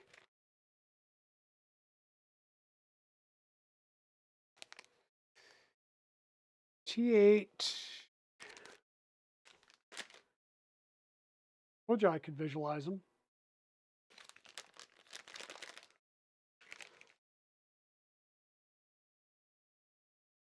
Now, hopefully, they're the right thread pitch.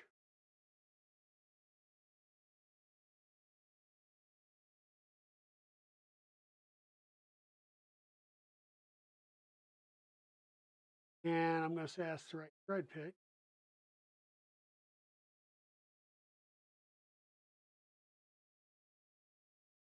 Yeah, I organizing is hard. Yeah, and I'm really needing to do that.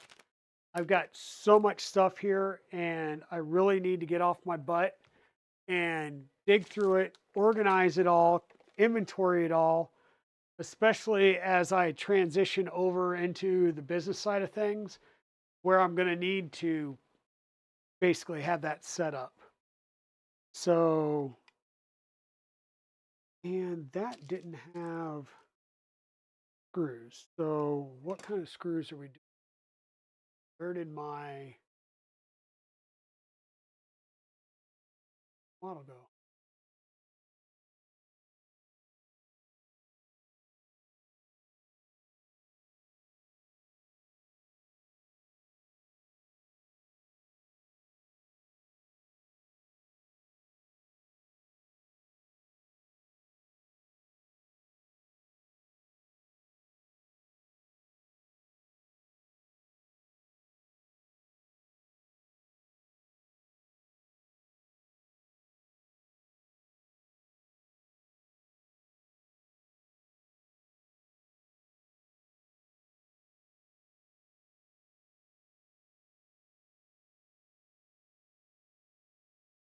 Backside here.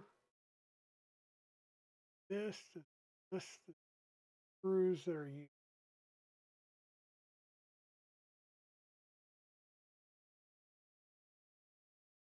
M3x10 pan head or M3x10 button head screw. Oh, M3x10 button head. 2 each.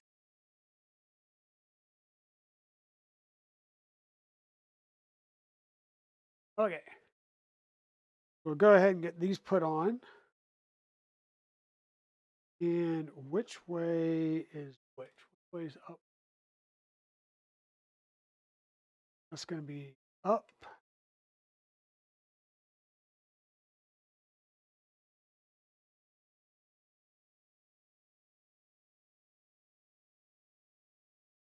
So T-plate sitting down like that. We're going to come in from the back side here.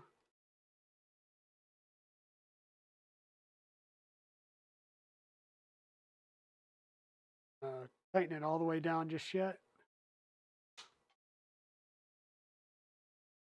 We're looking for the screw that we just dropped on the ground.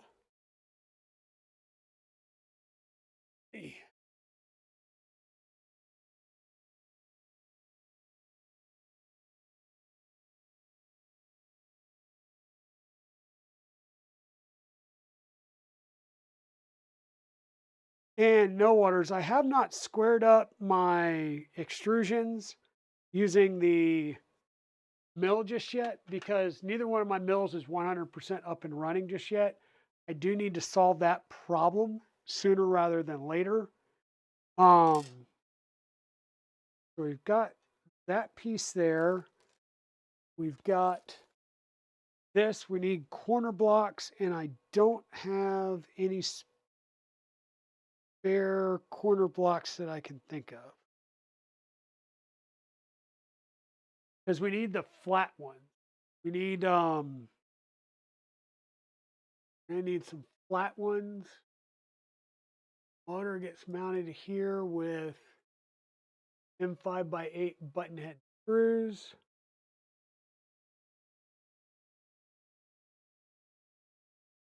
Longer ones here. These were mounting the bed platform, so we can use these to mount this along the back here. We'll get this somewhat mounted, and then we'll come back in and adjust it once we get everything lined up.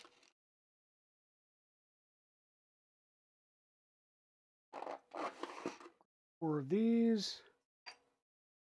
And when I say adjust it, I mean we'll adjust it side to side as we can or as we need to.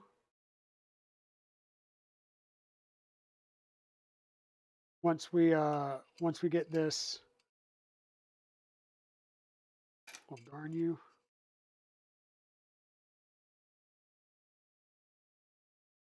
We get this mounted in place, and then we'll work it side to side, kind of where I'm at. Once we get it lined up, we'll measure everything out and get it properly centered.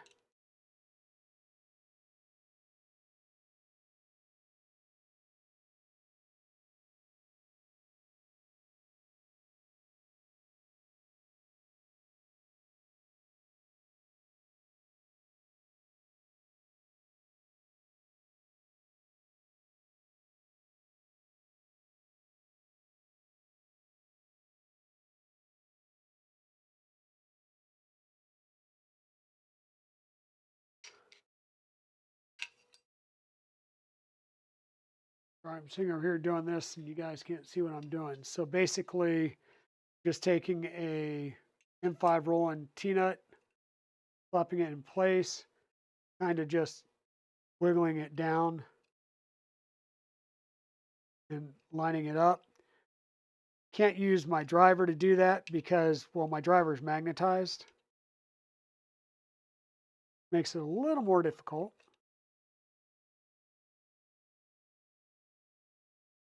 All right, tightened up, back that off a little bit.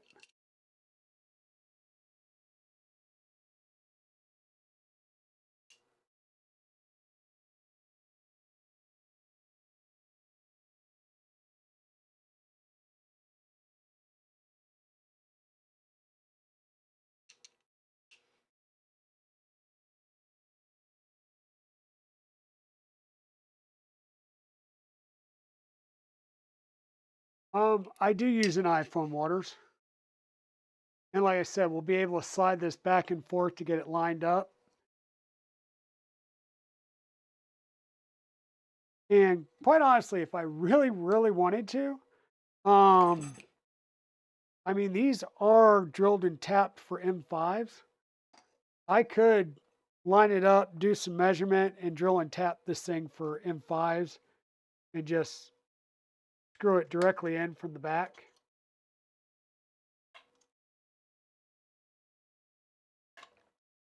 Part of me that doesn't want to do that just because it's more, we'll say it is more work. I don't want to say it is or it isn't, but it is more work to do that. But this is in essence going to mount right back here. Make sure that we get it nice and square. We'll add our motor here. That motor, like I said, I gave away all of my 42 whatever the standard whatever these are, the 4234s. That one's too tall.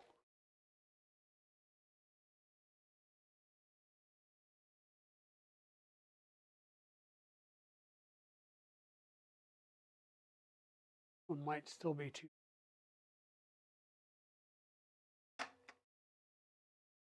Dang.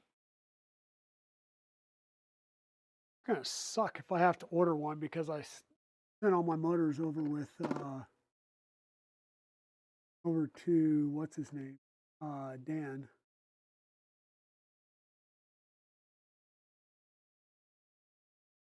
Arg.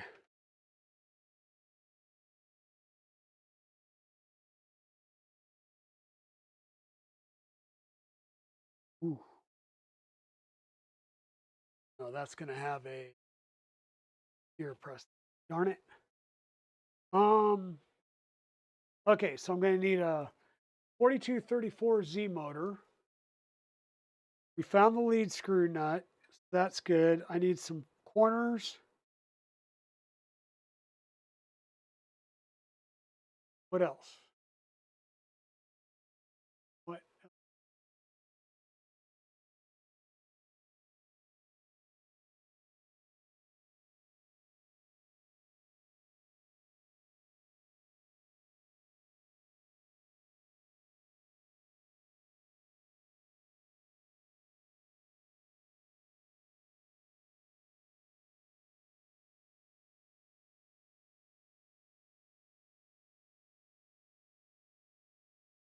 Just have the hole there. This looks like it's going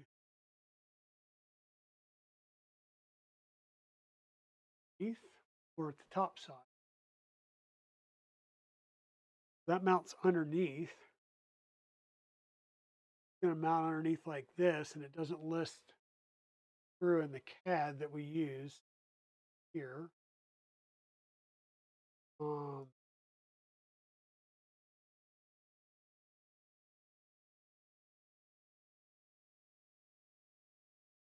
M3 by 10 printed carriage plate, printed upper brace.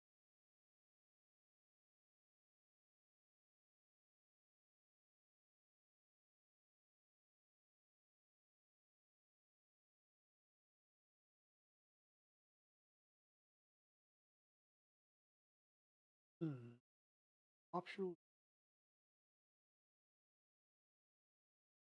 We're going to grab an M3 by apparently an 8 because I don't have a 10 down here or up here. Yes, nah, do the 8. I don't have a 10 because the 10s are downstairs where I was building the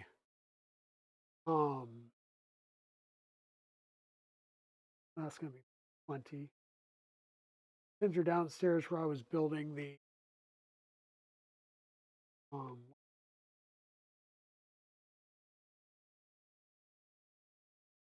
Chainsword. That's mounted at the rear now with our call it our 608 bearing. We've got the rear motor mount here that we need to mount up. Guys, there isn't either some printed corner brackets. So we got the motor mount, we got that. We got the Triple-Z carriage plate.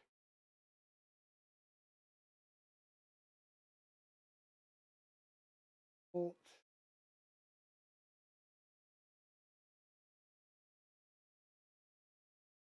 Triple-Z left, Triple-Z left arm with Z switch. Left arm. Okay.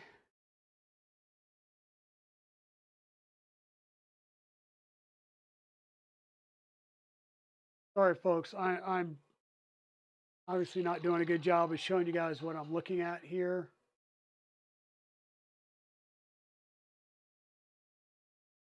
Side has a hole through it for the Z switch. So our Z switch is where? Where is our Z switch? Right up here. So this would allow me to put a screw just through the plastic that will allow me to adjust the Z height. That's what that's there.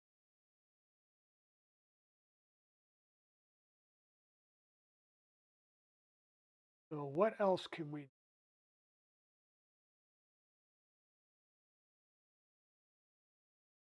It goes on here.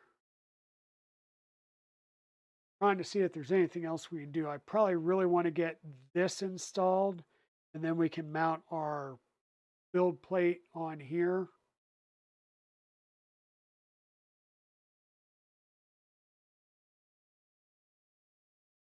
We probably, not probably, will remove the rest of the screws off of this plate because we won't need them.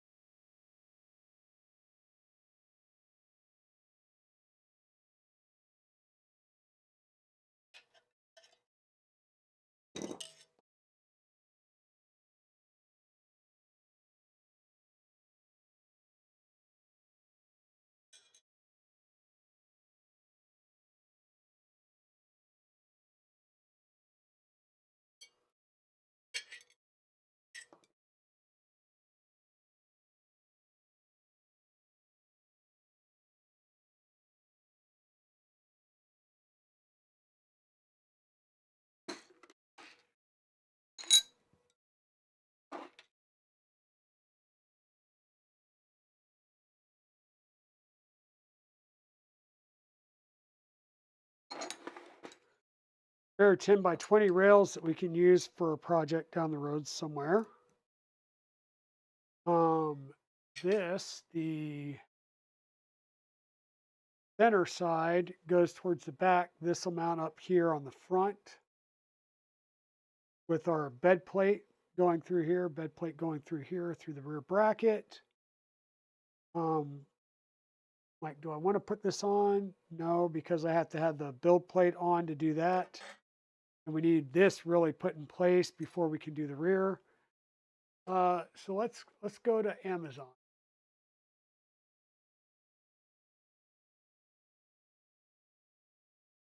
We'll go.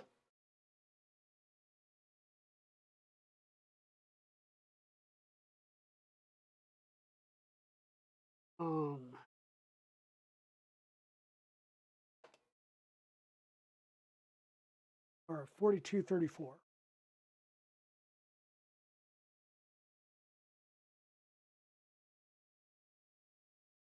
4234Z motor.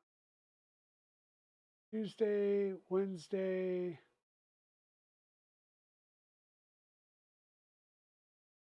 or Thursday. It comes with the coupler. That's nice. Wouldn't have to buy the coupler.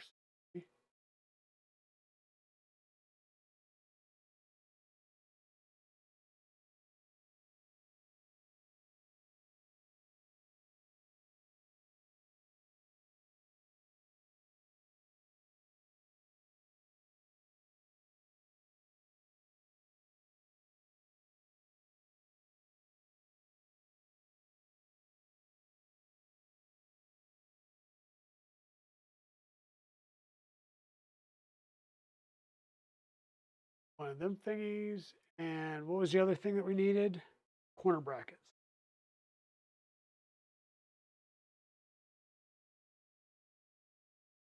2020 corner.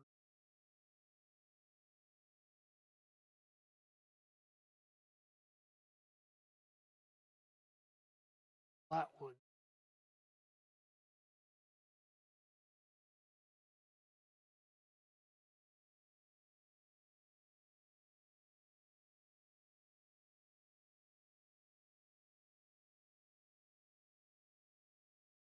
That would be this type, right?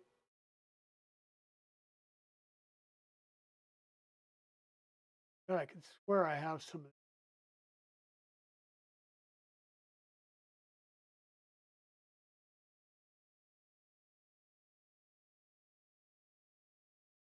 This is basically what we're doing is an end to end. So we're going to need some of these.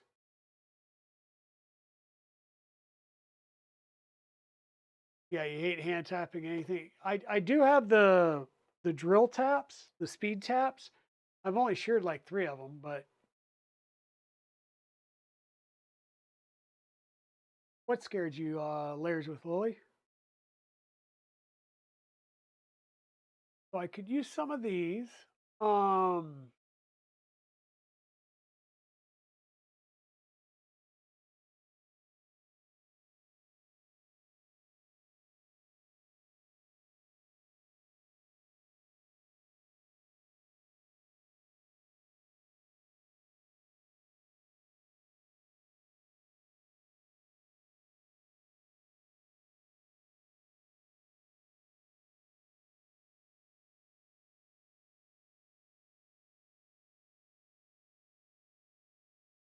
yeah, these got the little nub spacers. Those can't be.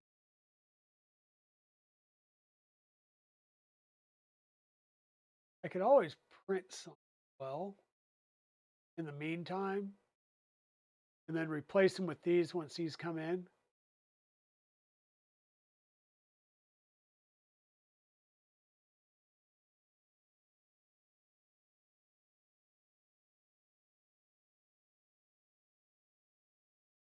So we got the lead screw T-nut. We need the corner brackets and what's the other thing the motor itself. Once those come in, we can continue to work on this mod. And that's all my fault for not paying attention to what I needed. And I was like, I know I had motors, and I had motors until I sent a bunch of them to um, what's his name? Uh, Sent a bunch of them over to Dan. Not that it's Dan's fault. Dan asked, and I sent things, so that's on me.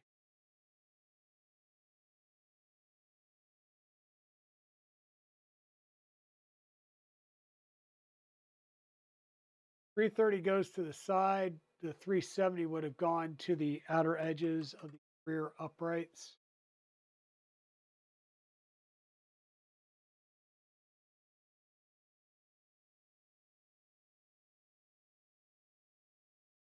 Dang it. Okay, so yeah, I am going to need to get those 2 things on order. Oh, you were doing a giggling smile and a horror movie popped up. Yeah, yeah. Well, that's because I went smile and hit another key as I was hitting enters. Okay, so we have everything but the motor. Like I said, I'm pretty sure I have a motor over here, but I'm pretty sure it also has a pressed gear on it and is not a Z motor. So let me triple check my stuff over here.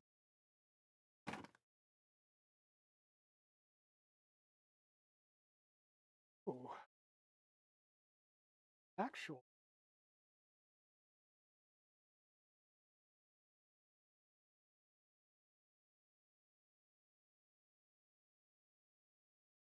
Actually, so once again, had a bunch of extra stuff. So this is a standard Ender 5 rail. This is off the standard Ender 5 Plus. And normally on Enders, these are pressed on. This is not a press on. This is a standard pulley. So we can recover that motor and use it. I'll use a different coupler. I don't have one of the clamp couplers. I'll just use one of the standard couplers for now.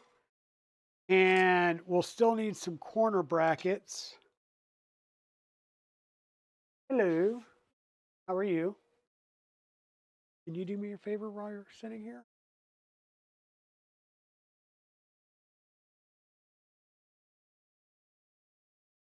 We're gonna look and see if I had corner brackets.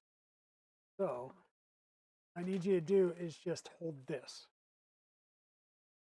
Because I think if I had them, they were in here.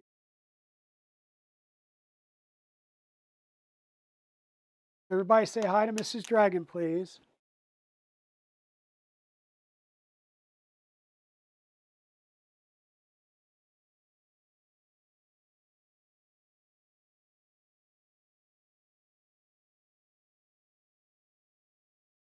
Oh, for that. Dang it.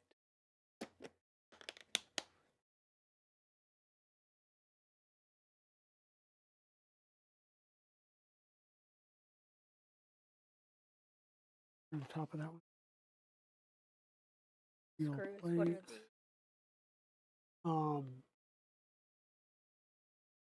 Well, those might work. We might have a potential solution.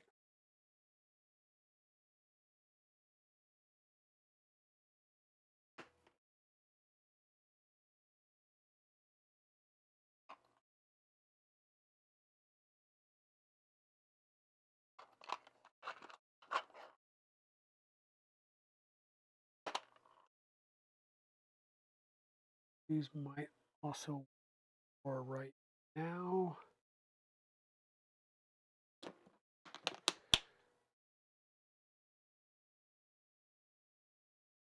Hold on. Hey. Go on top.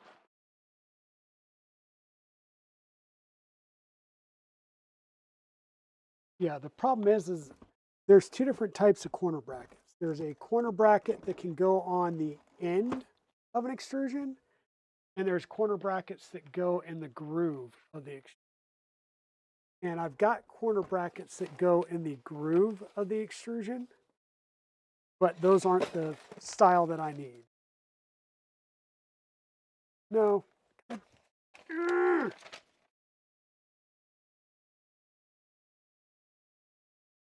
was build plate. It just went everywhere yet again. Throw them. Okay, so I think we have a solution that can get us part way today. And I will either print or I'll buy the corner pieces. So I think we're making some progress here. So once again, from the Ender 5, we've got these. And these can be done along the inside rail edge. And that will give us at least the initial squareness. And then I will go ahead and get the other corner brackets because it's going to give us a better connection, a more stable connection. So we'll need a couple of these.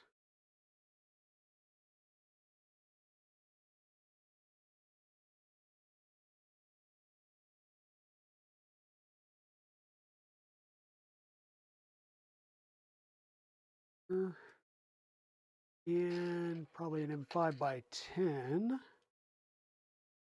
Yep, that'll work.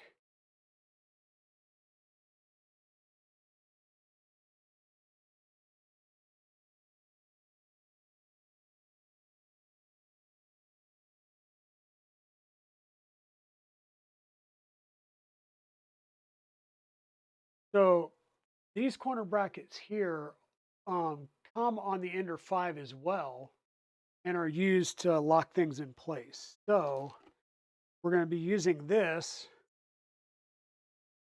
and this will allow us to get this back in place. We'll recover the motor from the Ender 5 as well. And we'll keep going there.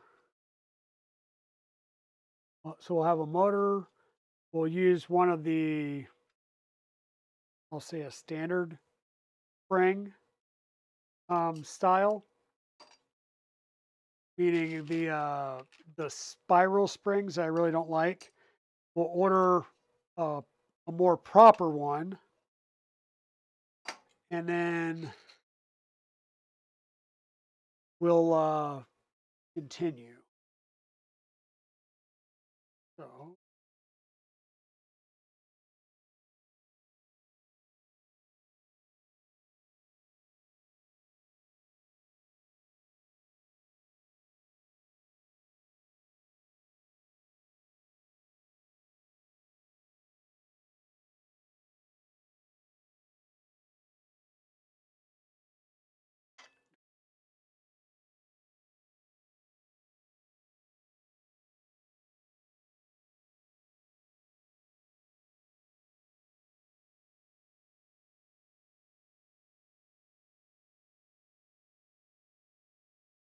I'm just trying to get all this started right now. I'll come back and get everything, we'll say, properly lined up once I get all of these started.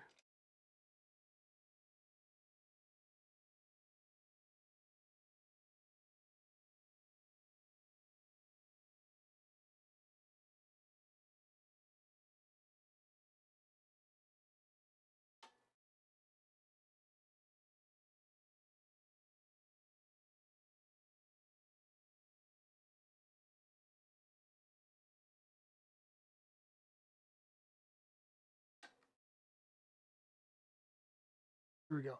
And I really want to do the outer corners here. So I really want to put the uh, brackets on the outer corner here on both sides. Um, I probably have some plates that I can put corner brackets on the bottom as well. But that would raise the feet and put the back a little bit higher than the front if I didn't put anything under the front. Um, Based on the spacing though, we're going to have to account for this motor mount and the way it sits in here. If we try and do any type of case in the back, I'm thinking we're probably going to wind up doing the, um, whatchamacallit, the octopus board in this front area. And then maybe in the back here, put the Raspberry Pi or something like that. We could go get M8P.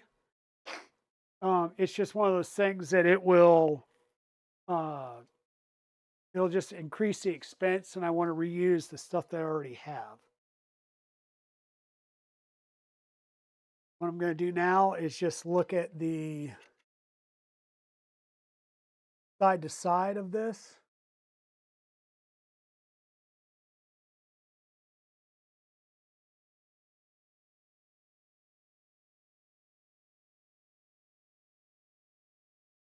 And see if I can't get it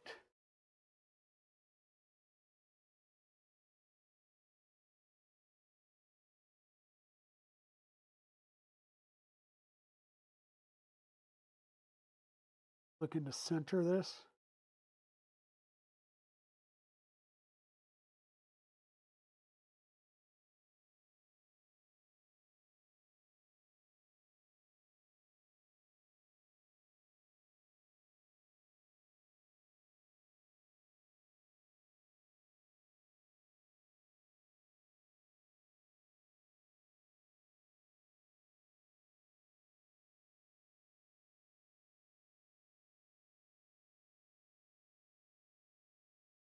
Looks to be centered. We'll, of course, figure that out a little bit better down the road. We got to line everything up. I'm just going to cinch the two in the back for right now. Remind me that we need to cinch the ones in the front here.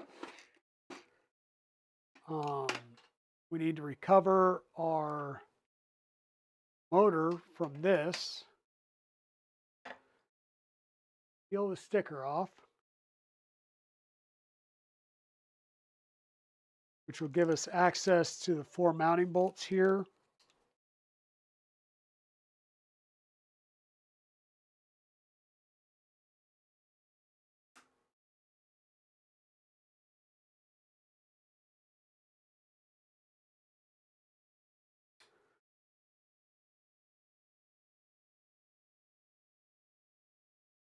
Hey, Tim, welcome on in. Thank you for the first time chat. How are you doing today? Hopefully you're doing good. Oh, thank you for the follow.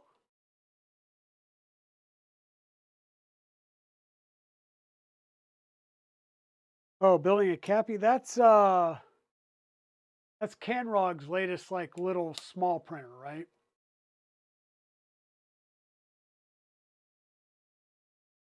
Got done snow blowing. Oh, dude, that sucks. Okay, so that platform is off. That means that we can undo that belt, and now we have a motor. We can take this off, provided the set screws were not stripped on this. We'll be able to put on a, there we go. Now we've got our 4234 motor. We'll take this and toss it into our pile of parts. And now these work fairly well when they're being compressed, but if it's upside down and hanging down over time, these will stretch out. So this should work for what we're doing.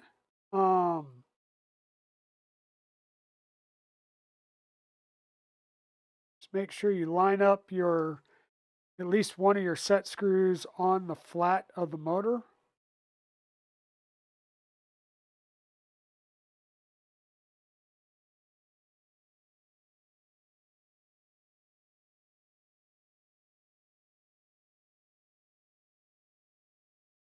And of course, we're going to have our, oh, it looks like it comes out this way with the, there is a pocket in here for the,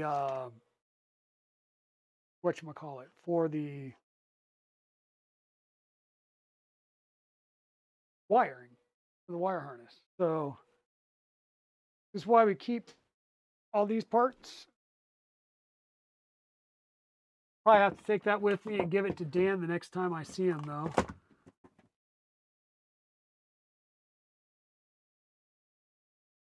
Okay. And yes, Waters, by the way, I do use an iPhone. So if you've got an app, that would be perfect. So we got this in there. We need to use some small M3s. We'll use M3x8s.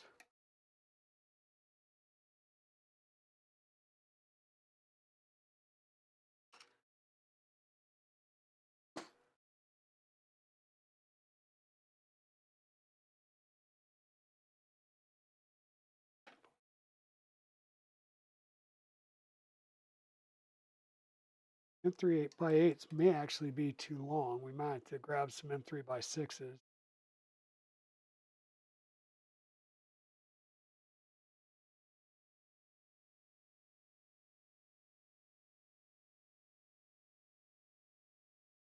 Well, 8s will work.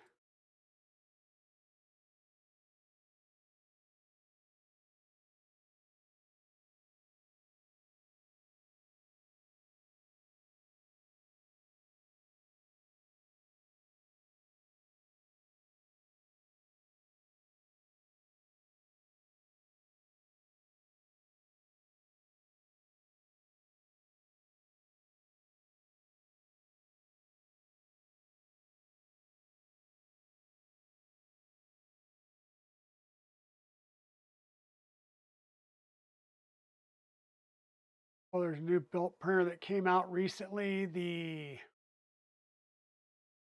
is it Idea something or Image something? I believe Dan's been playing around with a CGI printer because I don't think it's formally released yet. Just bought a CR30.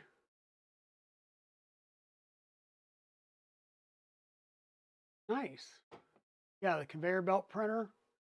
Yeah, Rollahan. There you go. That's what I was thinking. Rollahan. And this is just, yeah, the baby bed slinger. So that's pretty cool. What was the, what is the print size on that?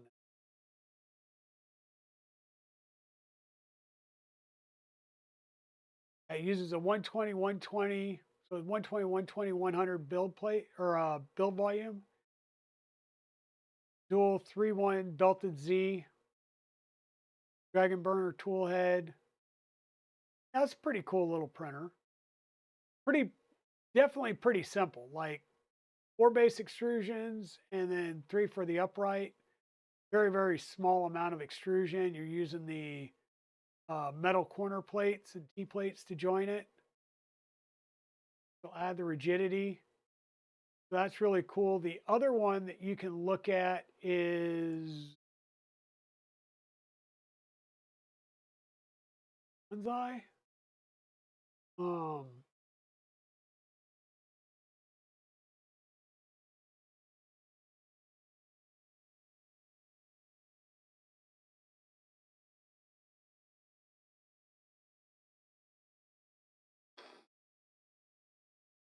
Here we go. Here's another one that's pretty small. Nero built one of these, and he uses it to show people that you can do open air like ABS and. But this is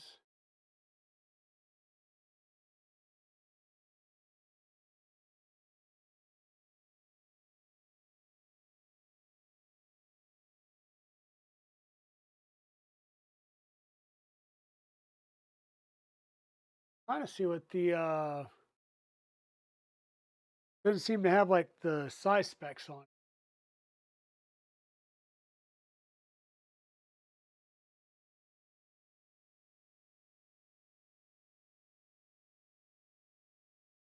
Oh, build volume is 100 by 140 by 100. So about the same thing, right? So another cute, tiny little printer, ultimately portable. The spool is mounted right at, or the spool holder is mounted. I'm sitting here talking and not showing the screen. So, wow, I'm sorry. Pro streamer here. Um,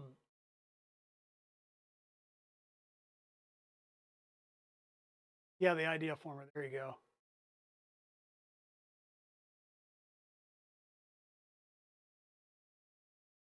You have 2D PDF files. Can you model them to 3D printer?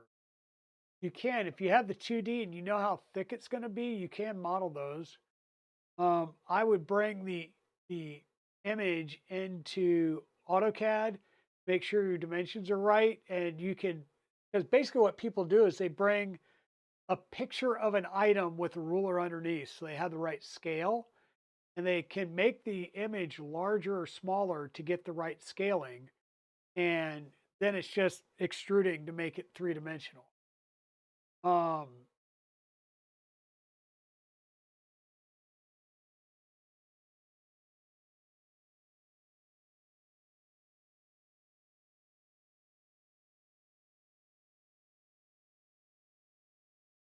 yeah. Hey, Free Heathen, how's it going? So yeah, there's the Cappy, and then like I said, this is a much older version, and this is Bonsai. Same similar type thing, very small. This is 100 by 140 by I think it was 100 or 120 height build volume, where Cappy's 120 cubed. So yeah, definitely very cool small printers that are real easy to build. And I really like a lot of Rollahan's designs. This is what we're working on here, Free Heathen. This is the EnderXY that we're finally starting to get the triple lead screw stuff done on. I've been having to find parts and pieces everywhere. So I think I've done that for the most part.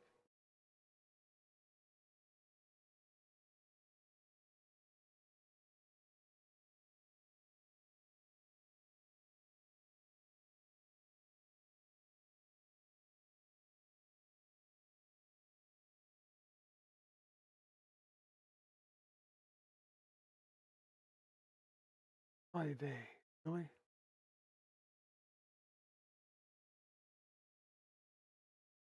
So this one may have to go on the top if we're going to use the anti-backlash nut, because on the bottom side, there's not enough room in the cutout for the spring to make it in.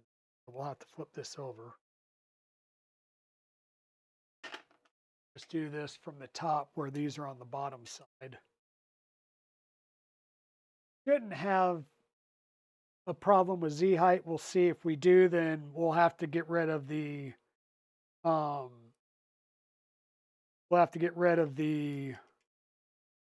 anti-backlash on the back and just run it on the two front sides. or figure out how to modify this part to have a little bit more area to allow that spring to sit down in here.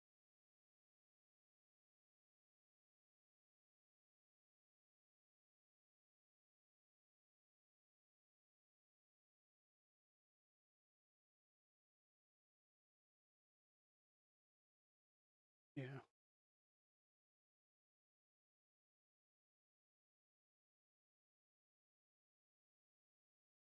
How you doing, Heathen? So we did this build a while ago on stream, probably well over a year ago. And one of the issues that we had with it was the bed rocked front to back where the lead screws were. So the lead screws basically made a pivot point on here.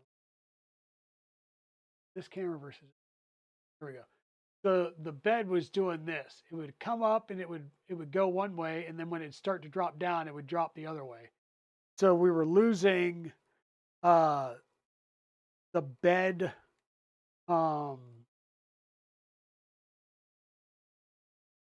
we couldn't get a bed level worth a darn.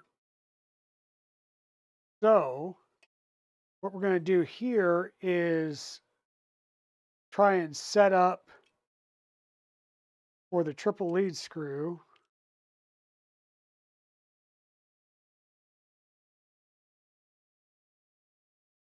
Get this mount on there.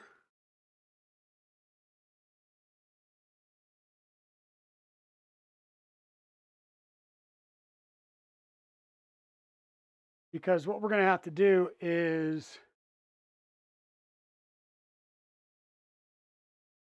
probably undo that and get it out of the way. So run this through the bearing or take that off. Take this off.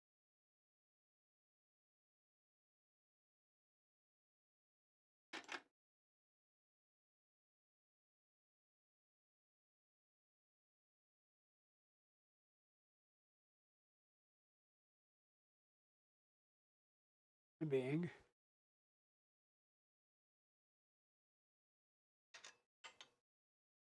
this will slip onto here. Should slip into there. Into the set screw thumb.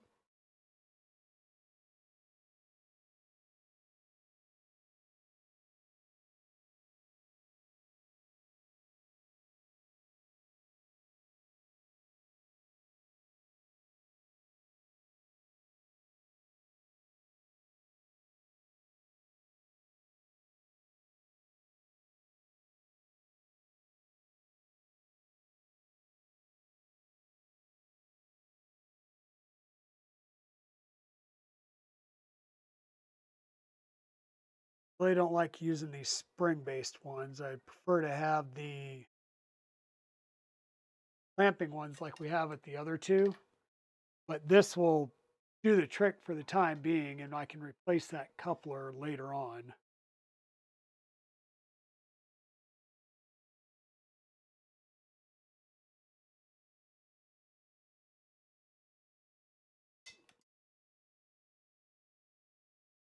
There.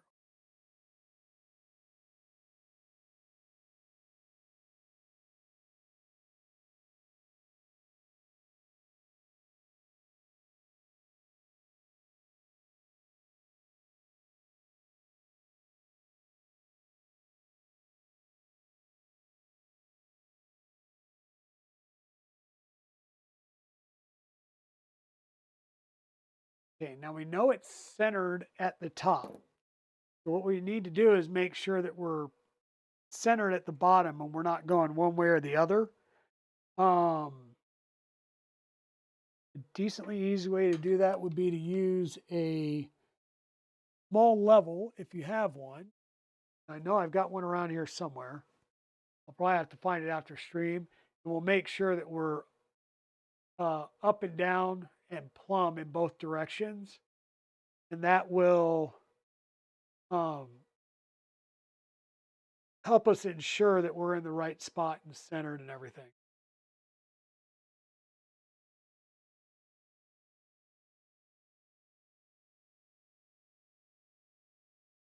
Oh,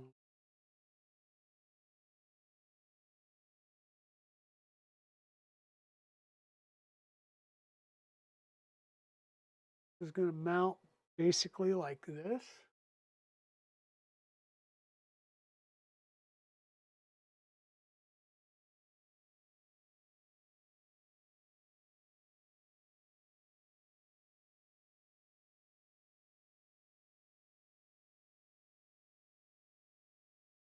And the bed, the bed, the bed, the bed. So on our bed here, we were using straight standoffs instead of springs. We may want to go back to springs on this because of the way that the triple lead screw, triple lead screw kinematics will work. Pretty sure we want to have springs on this. So let me go find some springs.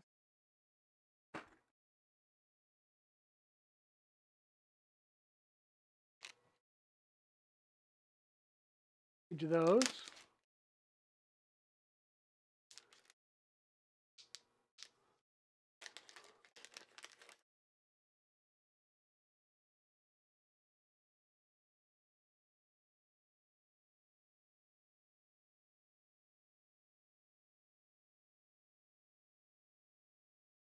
I'm doing good, sir.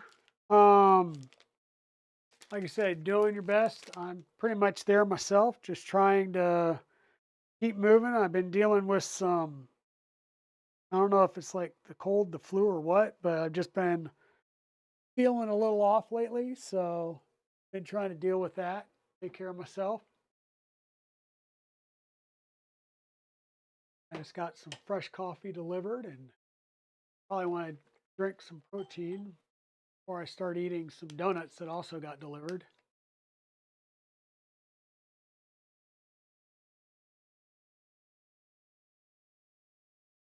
Have I cut anything with the mills yet? No, I have not. Partly because, well, it's like 30 degrees out and my shed has no heat in it. So I'm not going to go sit in a 30-degree shed. I know it doesn't, the machine doesn't care, right? But the human does. So,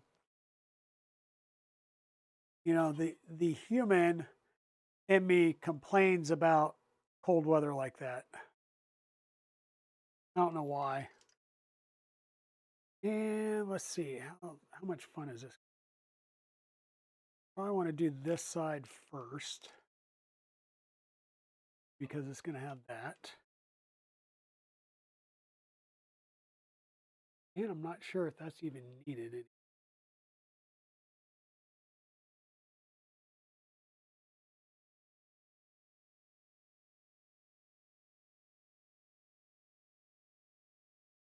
Why am I being ignorant and causing myself?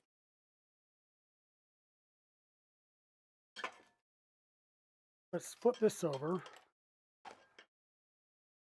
That way we can put our 4 springs on.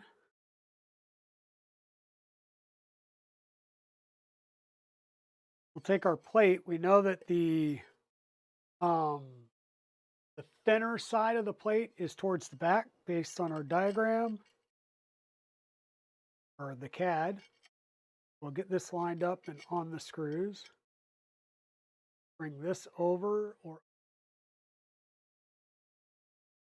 I think that goes between the spring and the bed.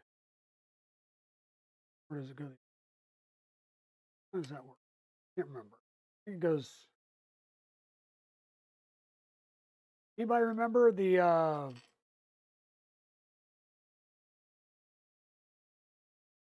it that way seems like it.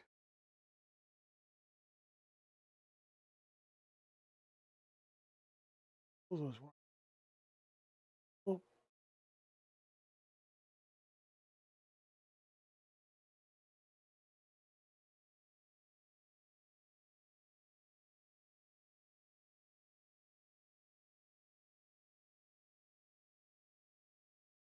it goes underneath.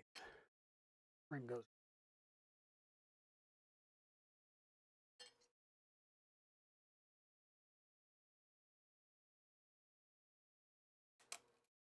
I think that, there we go.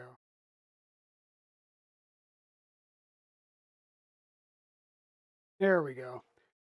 By doing it like this, we now have our sandwich. Our springs are sandwiched, so we don't have to mess with that part. All we need to do now is mess with lining up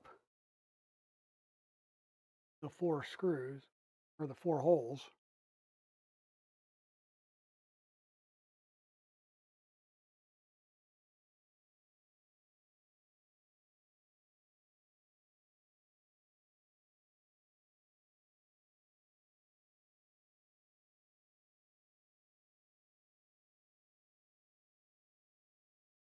One there.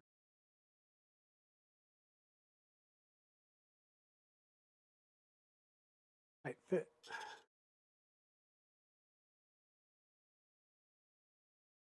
It ends, there we go. 2 holes. There is no way in hell these are going to fit.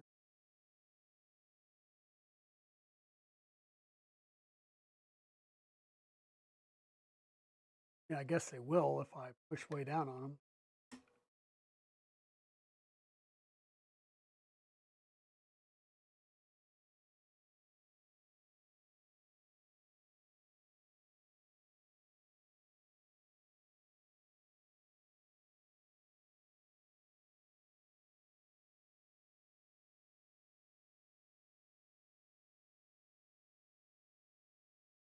They're springs after all.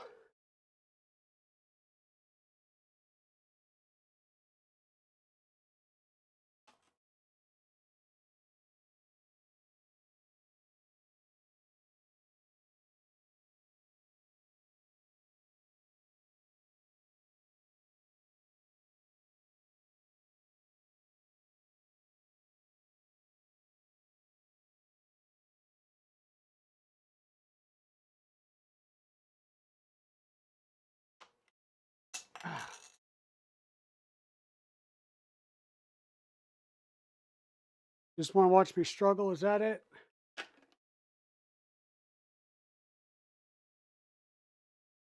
So what I'm trying to do right now is get the screws in so that I can start to get the wheels put on.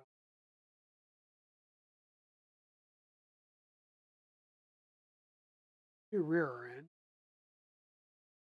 Front are lined up, but I'm just not seeing how these are going to go in with these bodies being scalloped.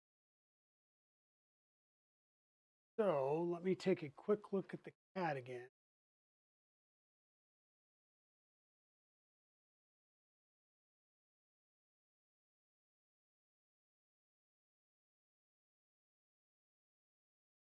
Yep, they're lined up in the right way.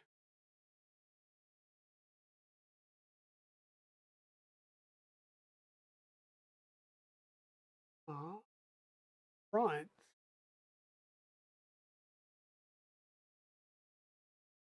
have nylock nuts on them.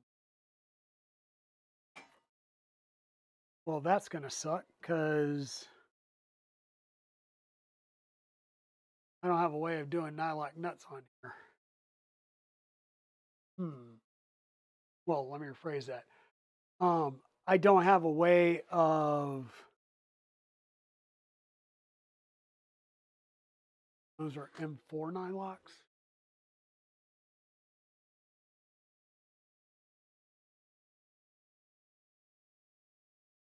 M4 nylock.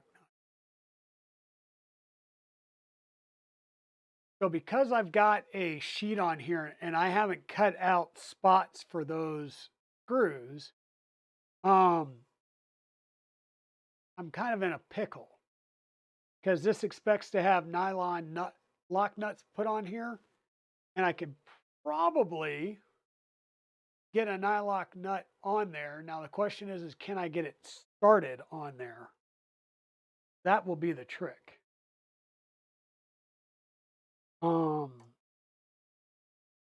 We've taken all of the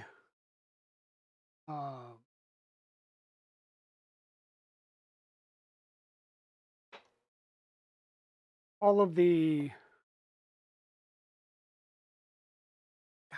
words. I've taken all of the electronics off because we're going to have to completely redo the electronics by adding the third screw. We're going to need a um,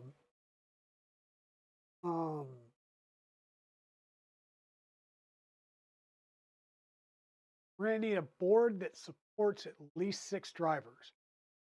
So what we're probably going to do is design a mount in the front here, like a box, that will hold a Victory Tech Octopus. And then somewhere in the back, we'll mount a Raspberry Pi or some type of Raspberry Pi-like variant. The other option would be to get like an M8E.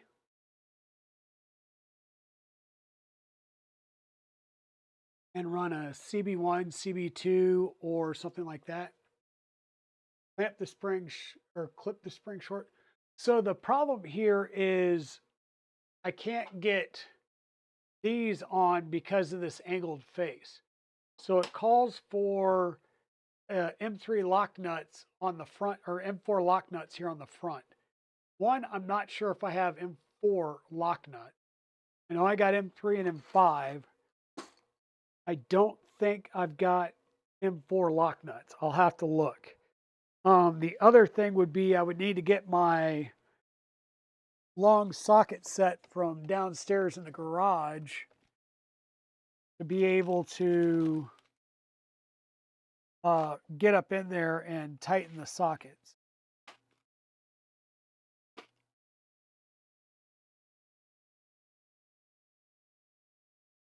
I'm not seeing M4 lock nuts here, so we'll have to get some of those.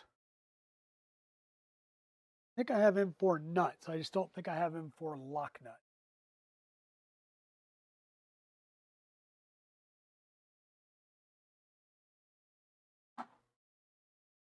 And I only need 2, which means that would be a good thing to go and get from Lowe's or Home Depot. The problem is I'll spend more for 2 than I will to get like a package of 50 off of Amazon, which just stinks. We look through the plethora of excess materials I have.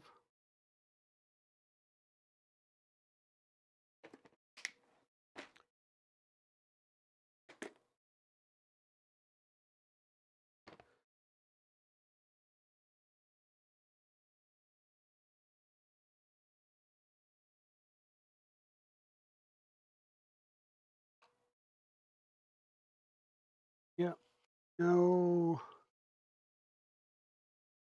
M4 lock nuts. Don't think there were any in the black box stuff.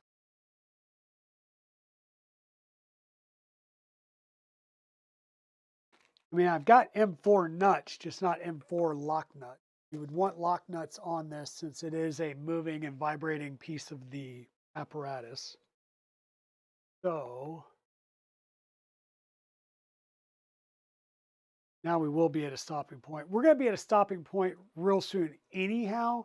I need to do some other corner brackets. And I guess at this point, if I'm going to do the inner edge there, probably add a couple of these. Now we'll hold off. Hold off. I'm going to stop right there. Okay. So what we've done so far is removed all the electronics and most of the wiring, all the tool head wirings right here. We scavenged a 4234 motor from the Ender 5 gantry, and we were able to put the rear lead screw in. I want to swap out that spiral one for one of the clamp style, and I just don't have one, so I'll have to order that. Then we're going to need to, let's see, what else? We'll need to 2020s, a clamping lead screw M5 to M8, M4 lock nuts,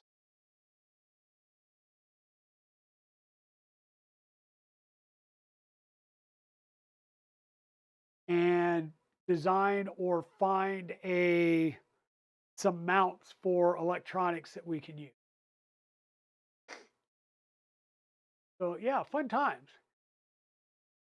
Fun times. But yeah, this is what we're working on, trying to make it more stable. And I can tell you right now that platform is pretty stable with just having the 2 screws in it.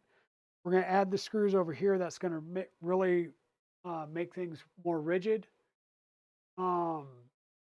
And once again, this is a printed triple lead screw setup that we're getting from Supavitax. And so far, this is looking good. It's definitely looking like it's working well. So I had a 330 millimeter piece from the back. It looks like one of the Y rails. We had a stepper motor. We had a 300 millimeter lead screw. I had the lead screw nut. We're using whatchamacallits.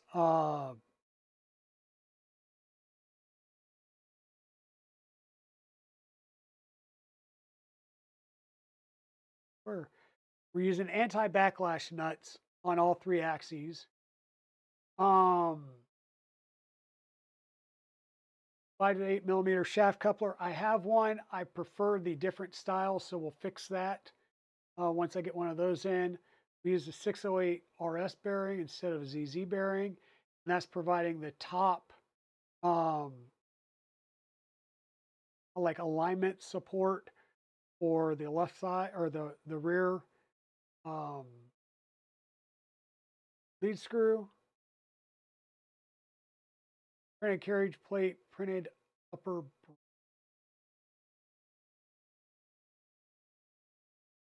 or M10 or M3 by 10.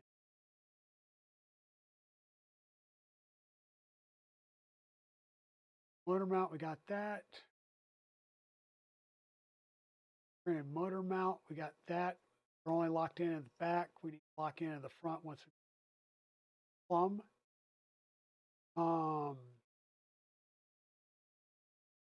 Threaded insert for the top brace up here.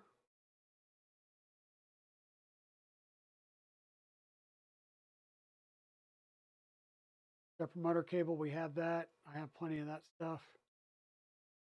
Optional carriage requires 2 square M3 nuts.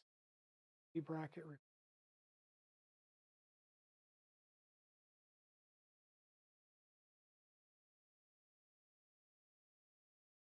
I think we're good there. Hey, Chewy, how's it going? Yeah, so I think we're good here, and we're at a stopping point, right? I need to order a couple of parts and get those in. And we're going to need to either find or design some electronics boxes for the bottom platform that we can use for upgrade electronic stuff. Working your butt off? Gotcha. But yeah, this is kind of where we're at right now. So we replaced the front CNC mounts with these different mounts. We could have kept these, right? We could have kept these. And in which case we would have used different mount brackets to mount to this. But I really like the idea of these and running the 3D printed mounts on all 4. Hey, Papa Bear, welcome on in. Whoops, fine.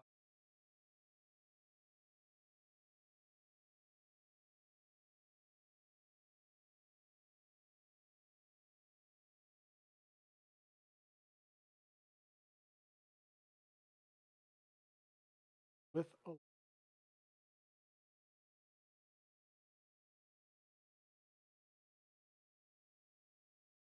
Kind of looks like.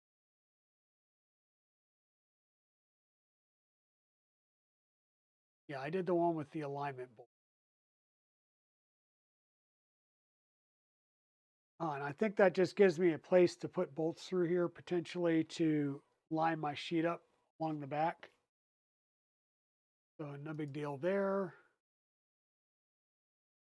And we did the optional triple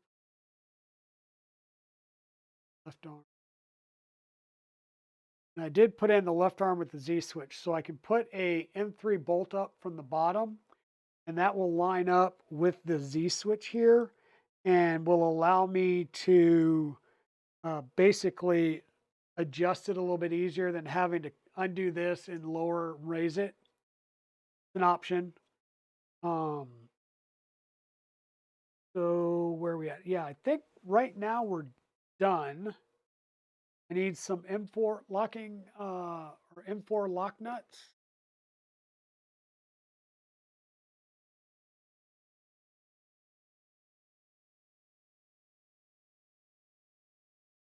See what it's going to set me back to get some M4 lock nuts.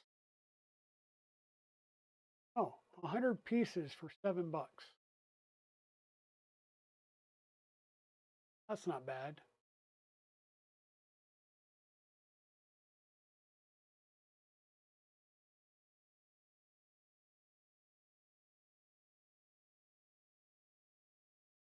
Don't need that many, but I mean, it's 100, 150, 240. So I might as well just get 100 of them because literally I can go down and get a pack of 2 from Lowe's and pay like $8, $9 for it because it's metric. Makes no sense.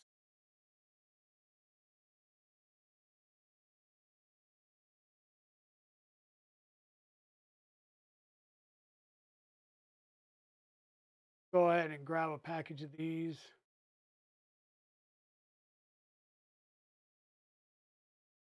Unfortunately, most of the stuff looks like it's going to take more than just a couple of days. Thursday, Thursday, no longer need that. You need the shaft coupler, so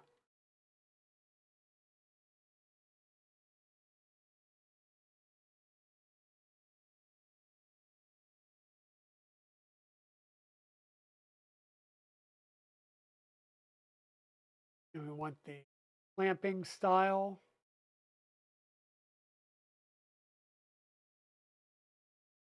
I like the clamping style a lot better than the stringy style.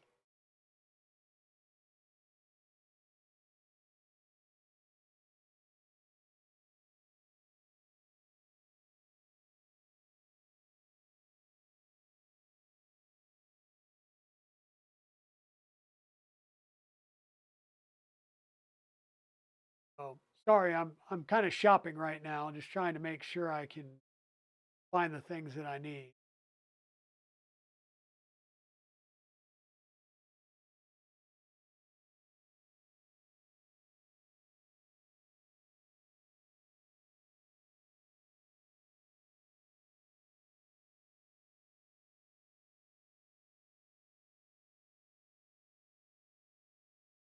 There was a 3, 4, 5 millimeter lock nut kit on Amazon for cheap. Yeah, well, the problem is I have a ton of 3 and 5 millimeter already, so I don't want to like go and buy more.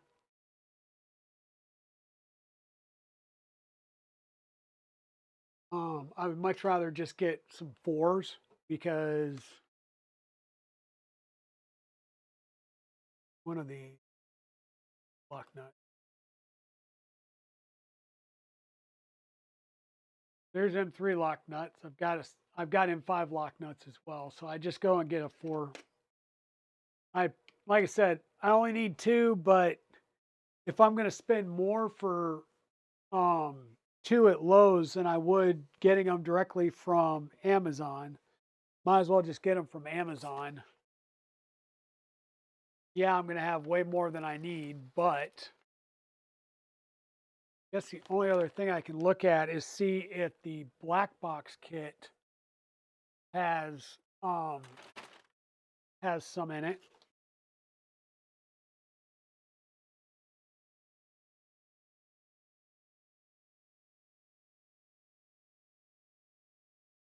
Much extra junk around here.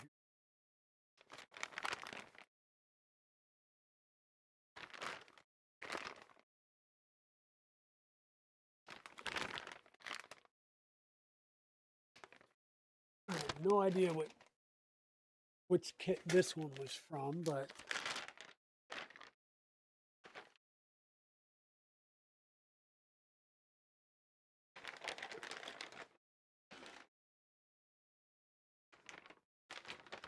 this is not the black box stuff here I'm looking at. This is just a bunch of extras from something. Screw, lock nut. This is the type of stuff I need to go through and just add all this to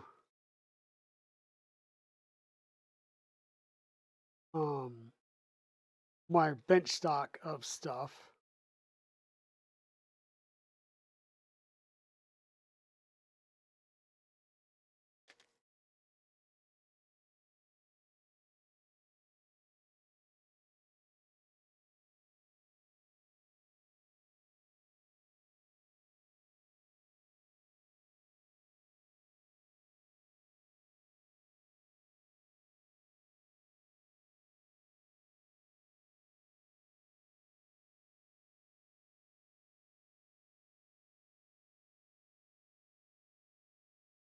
Oh, this is leftover parts from the LH Stinger kit.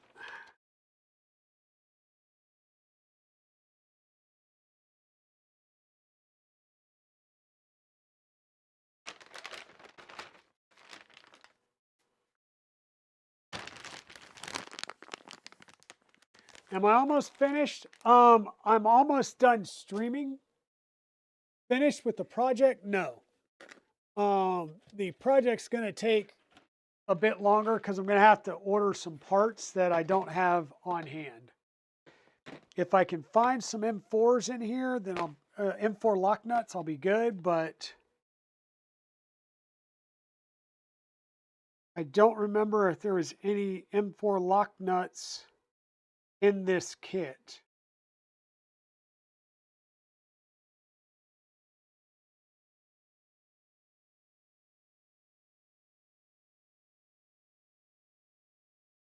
And there are not. So that was the only other place I would think that I would have some. So that means negative there.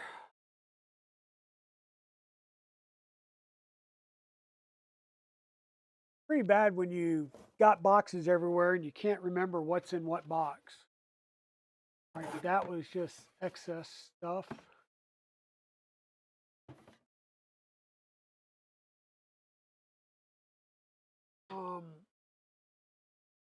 Yeah. Ah, dang it. Dang it, dang it, dang it. Almost did it again.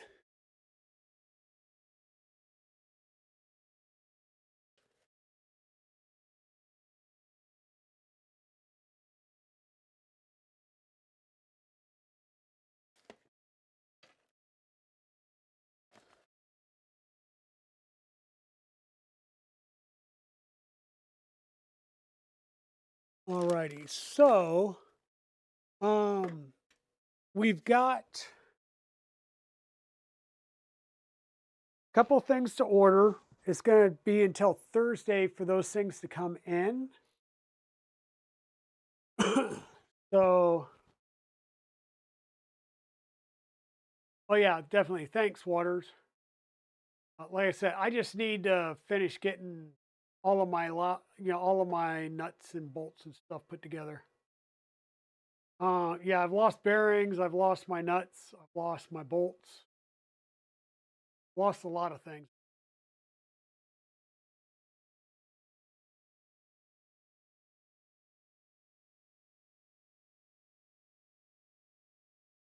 But I will get these on order.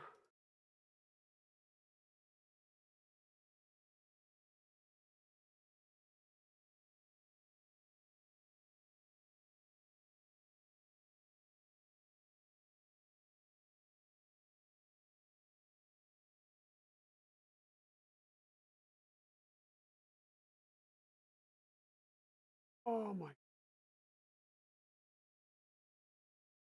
I love when I log into things and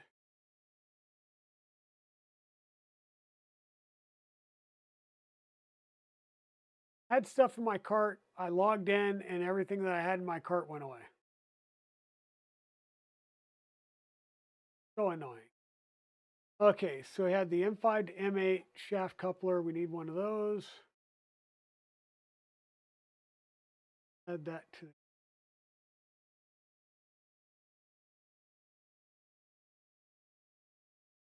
Oh, now it shows it. What? Oh, what are you doing?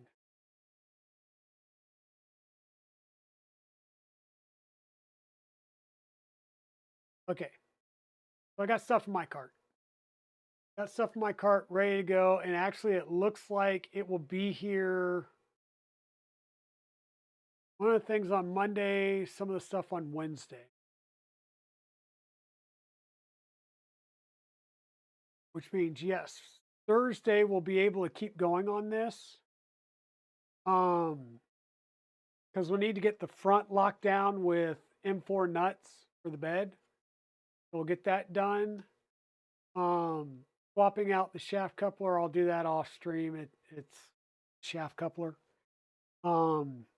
The biggest thing is going to be looking for electronics mounting options for this and whether or not we're going to have to create one, which scares me because I've never created one. Sure, it's doable, but yeah.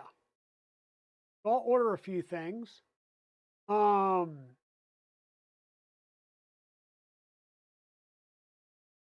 Yep. So I think that's kind of where we're at. The other thing I want to say is, we made some mods to the bamboo. And other than the fact that it's a little furry,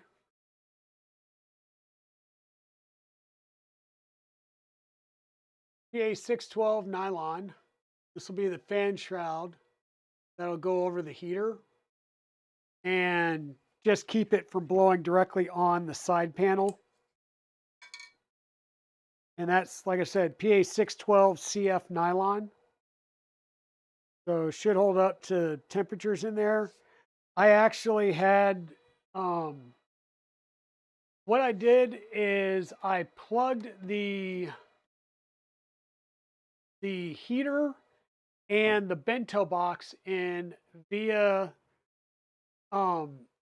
Casa smart outlets, TP-Link Casa smart outlets. They work with my home automation assistant that I don't want to say their name because then they decide to try and be helpful. And with that, I can turn it on and off. So I can turn that on and set up a routine to just turn that on and let it run and warm up the chamber.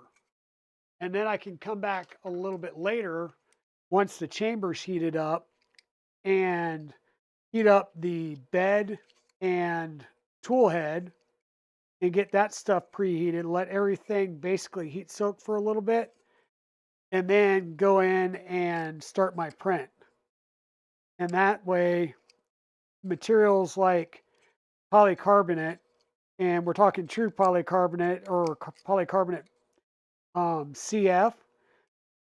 Sometimes you'll get a polycarbonate and it's not a pure polycarbonate, but one that's been had additives added to help with printability. And it's normally, if it's 250, 260 in that range, it's probably not pure polycarbonate. Probably got something added in to make it easier to print. But a little bit of cleanup, and here is, once again, printed on this surface. So there's your overhang.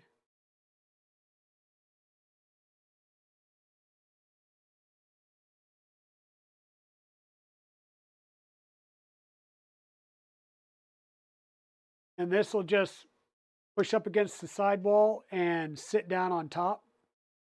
Might be able to add a little bit of glue to it, but yeah.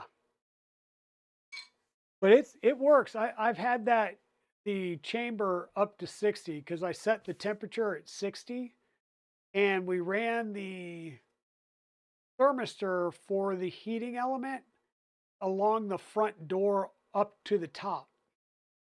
So I think the chamber temperature sensor is in the rear, um, which will heat up and show a higher temp, because the heater's on the left, I'll say rear side, and the bento box is on the right to the rear. So we have a nice big convection loop going because this heater is sucking in from the bottom and blowing up. The bento box sucks in from the top and blows out the bottom. So we get a big loop going there to help heat that whole chamber up.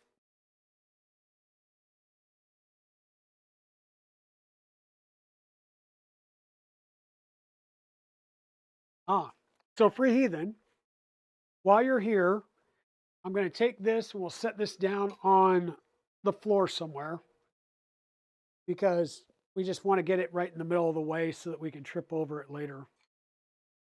Let me put a couple of things away. 5x8, I think. Yeah. Put that away. We'll grab this, bring this over.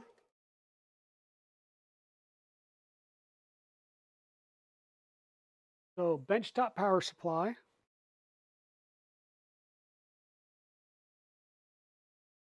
Benchtop power supply is set for 12 volts, 1.8 amps.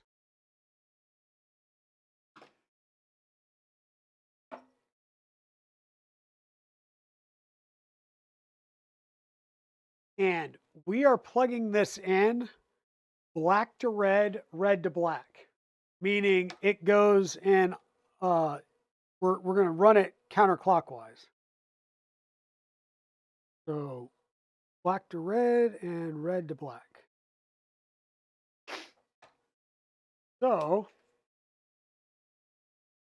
as we will say,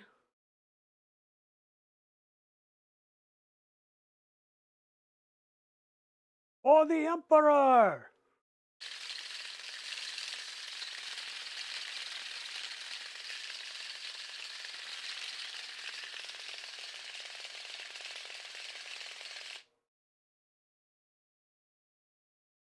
The teeth are not TPU. Everything here is printed in Anycubic Grey PLA. There are two parts to the teeth, so there's two halves, and then it clips. One half has the pen. There's a guide tooth at the bottom here, and that's what guides it around our rotors at the top and bottom. But yeah.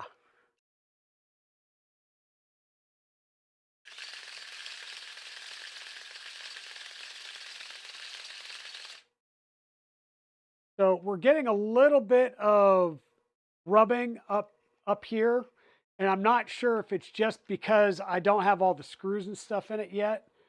I may look into, or I'm not going to may, I am going to look into that and see if I can build in a little bit more of a support for it, or if not, at a minimum, I'm going to put some grease on the face of it. File it, yeah, file it, sand it, put a little bit of grease on it. I just think the gear's a little bit proud and is rubbing against that cross member that holds everything in place. But we bench tested the motor. We know the motor's good. I need to, of course, continue to build things out. The next thing I'm going to do is build the battery pack and get that set up and test that. If this works off the battery pack, then I'm good. And I'll take this apart somewhat. I'll take this piece out, which is the center gear, and then I will pop one of these and take the chain off so I can paint the chain, right? I need to paint the chain. The rest of this is fine. I don't need to paint the rest of it, just the chain. And then we'll paint the shroud. And I got some Citadel Chaos Black, some Citadel Lead Belcher, some Vallejo Gunmetal, and I'll have some other paints I'll either borrow from Evil Diesel or that I will buy to be able to do some of the weathering and stuff and details on it. But yeah, we're going to get this set up and going good. And then I've got another one. It uses three 18350. Is that right? Yeah, 18350 batteries, which are 3.8 in series. That'll get you the 12 volt. This runs at 12 volt, about 1.6 to 1.8 amps. So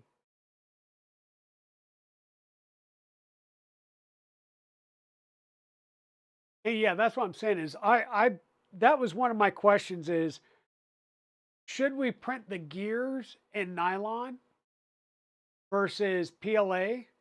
And should we be putting any type of, some lubricant on those gears, right? We don't want a ton, but something was going to be better than nothing and make that noise go down a bit.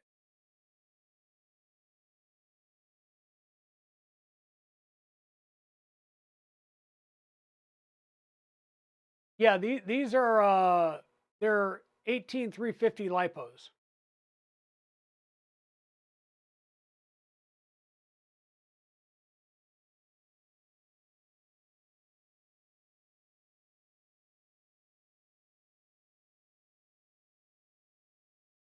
Yeah, brake lube or possibly even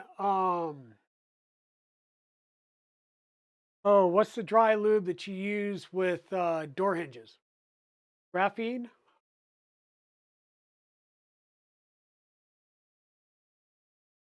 We need to have a Discord meeting? Uh-oh.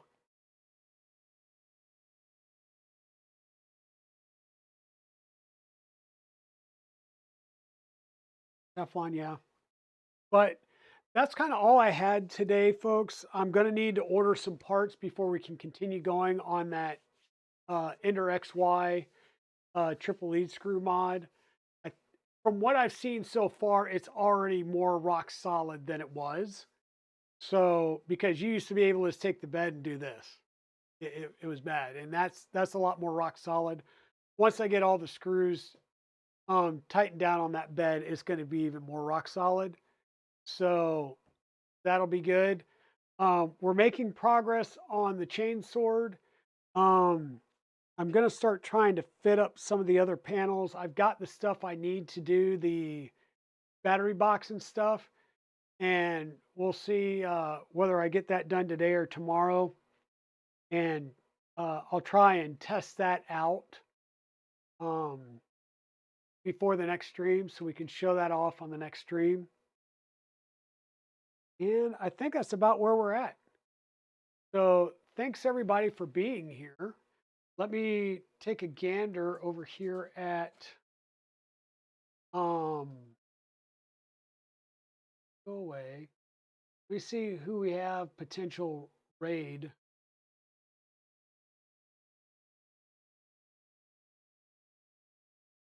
Anchor Deck, Buana, Rex O'Brien, looks like it's game. Bear Yellnats. Not a lot of people are actually on and live. The 1440 charity stream, is that on Twitch or YouTube? Does anybody know?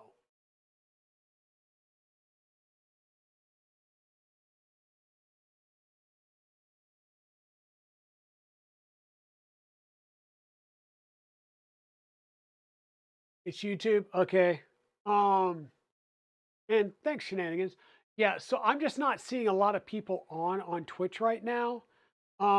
It's or at least not people that I'm following, put it that way. And the people that are like streaming their printers. They're probably just streaming their printers and over on the other one. Um,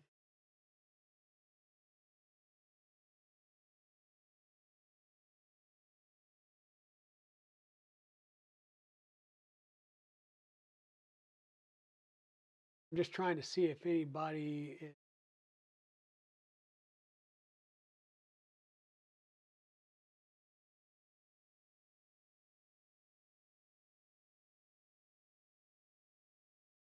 or if anybody has any suggestions, that would be great too.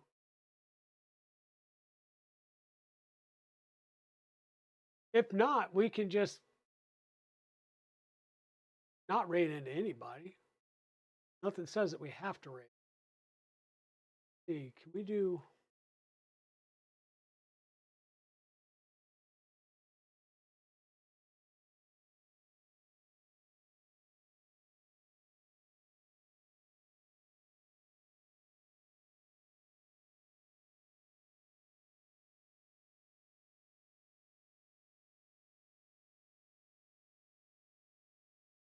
Trying to see.